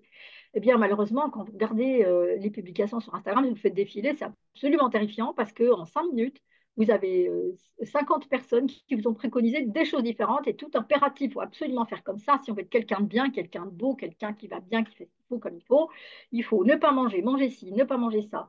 C'est absolument épouvantable. Donc, ça s'oppose en fait à notre bien-être et à notre équilibre de santé. Il faut se rappeler qu'on a quand même un outil bien fichu, c'est notre corps. Et réapprendre à écouter ses sensations, c'est quelque chose de vraiment essentiel. Donc, ne pas se laisser intimider par les injonctions, il faut faire un régime parce qu'il faut ressembler à telle personne. Il faut absolument éviter ce qu'on appelle la restriction cognitive, c'est-à-dire utiliser son cerveau, son intelligence pour s'imposer une façon de manger. C'est dangereux, ça génère des frustrations. Il ne faut pas s'interdire des aliments qui feraient grossir, j'ai écrit ça comme ça, mais en réalité, que d'autres vous disent qu'ils font grossir. Parce que si vous mangez un carré de chocolat, ça ne va jamais vous faire grossir. D'accord? En revanche, si vous mangez 5 kilos de courgettes, en plus de votre carré de chocolat, c'est la quantité de courgettes qui va faire grossir, hein, ce n'est pas le carré de chocolat. Donc il faut remettre les choses en perspective en réalité, ne pas avoir de frustration, juste profiter de l'instant présent, passer un bon moment avec son carré ou ses carrés de chocolat. Les, Comme on disait, c'est la frustration qui génère le trouble alimentaire. Donc, ne pas avoir de frustration, c'est la possibilité de se faire plaisir de façon tout à fait équilibrée. Apprendre à écouter ses sensations alimentaires, alors c'est difficile comme on l'a vu pour les personnes qui ont chirurgie bariatrique, même si ça peut se rééduquer à l'aide de quelqu'un qui connaît bien ça. Mais c'est très très important, notre corps, c'est notre meilleur pilote. Donc il faut lui faire confiance. Si on a envie d'un carré de chocolat, on mange son carré de chocolat. Il y a des gens qui rêvent d'entrecôte, ben, c'est peut-être qu'ils ont un déficit en globules rouges ou un déficit en fer. Ben, mangez votre entrecôte, hein. Voilà, faites-vous plaisir avec de la béarnaise si vous aimez ça. Il n'y a pas de problème en fait, hein. Il faut vraiment écouter ce que notre corps nous dit et non pas ce que monsieur ou madame influenceur, influenceuse nous dit de faire. Et se faire plaisir en toute conscience. Voilà, je crois que ça c'est essentiel. Savoir profiter de l'instant présent. On va s'apercevoir parfois que quand on est dans un moment convivial, qu'on profite vraiment, qu'on ne se met pas de barrière, eh ben, on va vraiment finalement éprouver une satiété qu'on n'imaginait même pas. Et peut-être que ce que je préconiserais, c'est développer des sources de plaisir et de bien-être qui ne soient pas la nourriture, autre que alternative. Donc, on a déjà évoqué dans le webinaire un massage, un soin du visage, aller à la piscine, aller au hammam, bref, ça va être différent pour tout le monde, hein, mais que tout notre corps nous envoie du plaisir et que ce ne soit pas seulement par la nourriture. Peut-être que ça peut aider justement pour se sentir mieux dans sa relation à la nourriture. Alors, on nous a posé la question, qu'est-ce qu'on fait quand on a un trouble alimentaire et qu'on veut perdre du poids? Question très compliquée. Donc, comment perdre du poids durablement malgré les TCA? Être volontaire sur le long terme, que ce soit l'alimentation, le sport, j'ai un métabolisme à plat, j'arrive pas à perdre du poids, je me décourage. Alors moi, je ne peux pas encourager les gens à perdre du poids, c'est pas mon rôle, c'est pas ma fonction, c'est pas mon métier. Donc, en revanche, on peut comprendre cette volonté, elle est légitime. Peut-être que mon idée serait de suggérer, donc je vais vous mettre cette autre question, quel conseil donner pour perdre du poids en évitant le yo-yo des régimes? Peut-être au fond que le tuyau donné par la question d'avant, métabolisme à plat, il s'est regonflé son métabolisme. Et effectivement, c'est l'activité physique qui va nous aider à augmenter notre masse musculaire et donc à consommer plus d'énergie pour tous les gestes de la vie quotidienne. Donc, je reprends souvent l'image à notre champion de judo Teddy Riner, qui est un monsieur extrêmement musclé. On pourrait dire qu'il est obèse si on se contente de regarder son IMC, mais en réalité, il a une masse musculaire essentielle. Et lui, rien qu'en respirant, il perd je ne sais combien de calories. Donc, l'idée, je crois, c'est essayer d'améliorer sa masse musculaire. Parce que c'est ça qui va faire dépenser plus d'énergie. Donc, ce n'est pas forcément le sport, c'est l'activité physique. Il y a des astuces toutes simples que les kinésithérapeutes peuvent donner. Peut-être déjà commencer par des séances chez le kinésithérapeute, c'est pris en charge par la sécurité sociale, pour se remuscler. Travailler, qu'est-ce qu'on peut faire pour remonter sa masse musculaire sans que ça soit épouvantablement difficile et trouver des petites choses. Il y a par exemple des pédaliers à une roue qu'on peut mettre sous son bureau et être assis en travaillant, en pédalant. Ça, c'est une façon de remuscler. Des choses toutes simples, peut-être des bouteilles d'eau qu'on prend dans chaque main, des petites bouteilles d'eau et faire, même assis devant sa télévision en fait, hein, c'est tout bête, et de faire travailler ses muscles. Voilà, tout simplement des choses toutes bêtes, des toutes petites choses qui peuvent aider. Donc voilà, et puis se faire plaisir, manger des bonnes choses, ça va aider à éviter le régime restrictif. Ne pas faire de régime restrictif est la meilleure manière d'éviter de faire le yo-yo, ça c'est clair. Mais consultez des professionnels qui connaissent cette mécanique et qui peuvent aider. Et alors, là, il y a une dame qui a dit, je suis passée par la période régime, etc., chirurgie, je suis toujours obèse, je ne supporte pas de faire à manger, je mange que des plats préparés basse calorie. La possibilité de faire la cuisine est-elle un TCA? Alors, c'est une question complexe. Effectivement, manger des plats préparés, ce n'est pas forcément idéal. Et basse calorie encore moins, parce que qui dit basse calorie peut dire baisse de nutriments. Or, on a besoin de nutriments, notamment de protéines, on l'a vu, mais aussi de glucides, hein. Tout ça, c'est le carburant de notre organisme. Et on a besoin de lipides. Le gras, c'est la vie, hein. Si on ne mange pas gras, on est en danger. Donc, euh, je me demande, en fait, il y a un peu plus loin, vous verrez dans les références et ressources, une association qui propose des cours de cuisine en distanciel, donc ça a l'air assez intéressant. Je crois que la première chose, c'est se poser la question des raisons pour lesquelles on n'aime pas faire à manger. Selon son histoire, quand on a appris la cuisine un peu sur le tas, avec maman, avec la grand-mère, avec, je ne sais pas, le frère, n'importe, hein, on a un rapport à la cuisine sympathique parce qu'on a des bons souvenirs. Donc, moi, j'ai la chance de venir d'une famille paternelle et maternelle où tout le monde aimait faire la cuisine. Donc, en fait, pour moi, c'est quelque chose de spontané, de naturel. Mais je comprends que ce soit difficile. À contrario, j'ai une amie qui a horreur de faire la cuisine, parce que sa mère détestait faire la cuisine et n'a jamais transmis ça. Donc, c'est pas du tout simple. Je l'entends. Je me dis que peut-être participer à des ateliers à plusieurs, sur site ou en distanciel, ça peut être une solution pour réapprendre à se réapproprier. Je pense à cette amie qui a lancé des ateliers, qui a passé un CAP, qui elle avait des troubles de boulimie et d'anorexie, qui a passé un CAP de pâtisserie et qui s'est rééduqué à la relation à l'alimentation de cette façon-là. Je pense qu'il faut chercher pourquoi on n'arrive pas à faire de la cuisine et petit à petit faire des petites choses, toutes petites pour soi. L'idée est de, dans 1 an, 2 ans, de faire glisser ta propre production sur les plats tout préparés. On oublie les basses calories. Tant qu'à prendre des plats tout préparés, prenons de la bonne qualité en fait. Parce que, on a besoin qu'il y ait très peu de composants artificiels et le plus possible d'aliments naturels. Vraiment. Donc, la poussée ce n'est pas en soi un TCA, je pense que c'est un dérivé du TCA. Voilà. Donc, ça vaut le coup de se faire accompagner pour ça, sur le plan psychologique, pour être aidé. Alors, on nous a demandé ce qu'il y avait comme formation dans le domaine des troubles du comportement alimentaire. Donc, je vais vous faire une liste. On peut s'adresser à l'association ANDAT TCA, qui propose pour les professionnels des formations. J'ai évoqué Florian Safer, qui a vraiment fait un très gros travail et qui a aussi un groupe sur la diététique psycho-comportementale sur Facebook. Donc, outre qu'on peut se former, on peut aussi participer à ce groupe d'échange. Aurélie Oubre, parfaitement imparfaite, qui vraiment a une palette de formations très intéressante. Je vous donne son site et je vous donne aussi le site de formation qu'elle a développé. Et elle est certifiée Calliope, donc elle peut vraiment proposer des formations. Vous avez le groupe de réflexion sur l'obésité et le surpoids, qui propose des formations. Et vous avez, donc je parlais tout à l'heure de Banco pour les professionnels qui s'occupent d'enfants et de jeunes, un magnifique site Banco Formation qui permet d'accéder à une multiplicité de ressources, des idées, des jeux, des vidéos, etc., pour particulièrement s'adressant aux jeunes. Alors, les ressources. Si on cherche un praticien formé aux troubles alimentaires et à la relation difficile à l'alimentation, on a toujours le gros, avec un annuaire de praticiens. Tout à l'heure, avec les difficultés de relation à la cuisine, l'association Affect et Aliments, c'est une psychologue qui est à l'origine de la création de cette association, et donc qui propose des groupes de parole, un groupe culinaire, enfin beaucoup, beaucoup de choses. Donc, ça peut être très intéressant d'aller visiter le site de cette association.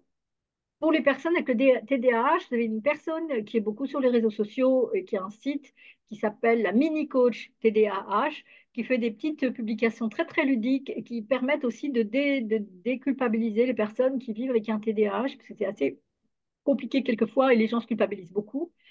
Vous avez une chaîne YouTube de Pedro Sancho, qui est docteur en psychologie et qui parle des rapports compliqués à l'alimentation. Et c'est vraiment très, très intéressant cette chaîne YouTube parce que vraiment, il décrypte tout et ça permet, nous, de respirer et de se sentir moins en difficulté. Aurélie Quillet, dans le chat, a proposé une méthode de soins qui s'appelle C2Care en anglais, avec une chaîne YouTube et qui propose beaucoup de vidéos et qui utilise comme méthode la réalité virtuelle pour soigner les gens. Donc peut-être que ça peut être une piste. Vous avez le site de la Haute Autorité de Santé qui a fait des fiches dédiées à chaque pathologie, que ce soit tel ou tel trouble alimentaire, qu'est-ce que c'est que le TDAH, etc. Donc, ça peut être assez précieux d'avoir des synthèses de cette Haute Autorité de Santé. Je remets ici les ressources déjà citées dans le webinaire et qui peuvent être intéressantes. Et j'en ai ajouté d'autres, des ouvrages à gauche, Le corps n'oublie rien. C'est important de comprendre les messages que notre corps envoie quand on a eu un vécu difficile. Et le livre noir des violences sexuelles qui a été évoqué au cours du webinaire d'Aurélie Quillet le 8 mars. Donc, je le remets là parce que le médecin qui a fait ça a eu un vécu d'inceste elle-même, Marie Salmona, et elle a vraiment beaucoup travaillé sur ces questions, l'ensemble des violences sexuelles, et elle apporte des réponses et des personnes peuvent se reconnaître là-dedans, ça peut être précieux. Le psychiatre Gérard Appeldorfer, qui est membre fondateur du GROS, justement, dont on parlait, a écrit des ouvrages, dont un en particulier, sur les troubles du comportement alimentaire en lien avec le surpoids. Vous avez un médecin, psychiatre aussi, le docteur Jérôme Caraz, que j'ai rencontré également, qui est vraiment très intéressant, qui a écrit 2 ouvrages, Anorexie et boulimie, approche dialectique, ou Comprendre et traiter l'obésité avec une approche pluridisciplinaire intégrative. Ça s'adresse peut-être plus particulièrement aux soignants, mais pourquoi pas aux patients aussi, pour comprendre. Et puis, un ouvrage que je qualifierais, entre guillemets, pour l'expression tout à fait d'actualité, feel good, n'est-ce pas? Un ouvrage pour se sentir mieux, par l'influenceuse Gaëlle Prudencio, qui depuis longtemps travaille sur le fait de vivre avec sa propre image et qui a écrit cet ouvrage qui s'appelle Fière d'être moi-même. C'est une jeune femme vraiment extrêmement dynamique, qui a créé une ligne de vêtements, qui fait énormément de choses, qui a représenté même certaines marques de beauté. Et elle est vraiment, je pense qu'elle est précieuse parce qu'elle apporte un autre son de cloche, une autre vision, et elle montre qu'on peut trouver son équilibre dans sa vie, malgré le fait qu'on est confronté à un rapport à l'image conflictuel, un rapport à l'alimentation conflictuel, mais on peut trouver sa route, en fait. Et je crois que c'est assez précieux de le savoir. Il y a d'autres ouvrages, mais Gaëlle, pour moi, est un modèle. Ça peut être paradoxal ce que je dis, parce qu'elle est franchement, elle a l'âge de ma fille. Mais quand même, hein, je ne pense pas que les vieux détiennent la connaissance. Hein. Je pense qu'elle est partout et que c'est précieux de pouvoir interagir. Elle a une autre histoire, une autre culture, mais malgré tout, pour moi, elle est un modèle vraiment hein, de dynamisme et d'acceptation de soi dans le meilleur sens du mot acceptation. Voilà. Et pour terminer, quelques petites ressources, un profil LinkedIn, un profil Instagram. J'ai du mal d'Instagram, mais j'y suis. Bah oui, mais bon, mais pour autant, je n'y vis pas, d'accord? Donc voilà. Et je ne crois pas tout ce que les gens racontent. Et donc, des moyens de contact, si vous souhaitez échanger, poser des questions, faire des remarques, parce que je ne prétends pas détenir la vérité qu'un grand V, mais simplement, c'est le fruit d'un travail de recherche et aussi, donc, à travers les questions qui ont été posées, d'essayer d'apporter des pistes de réflexion. Voilà, Marion, je vais départager, puisque ça restera affiché, n'est-ce pas? Donc, les personnes pourront venir en arrière dans la vidéo pour avoir accès à ce qu'on a échangé. Voilà.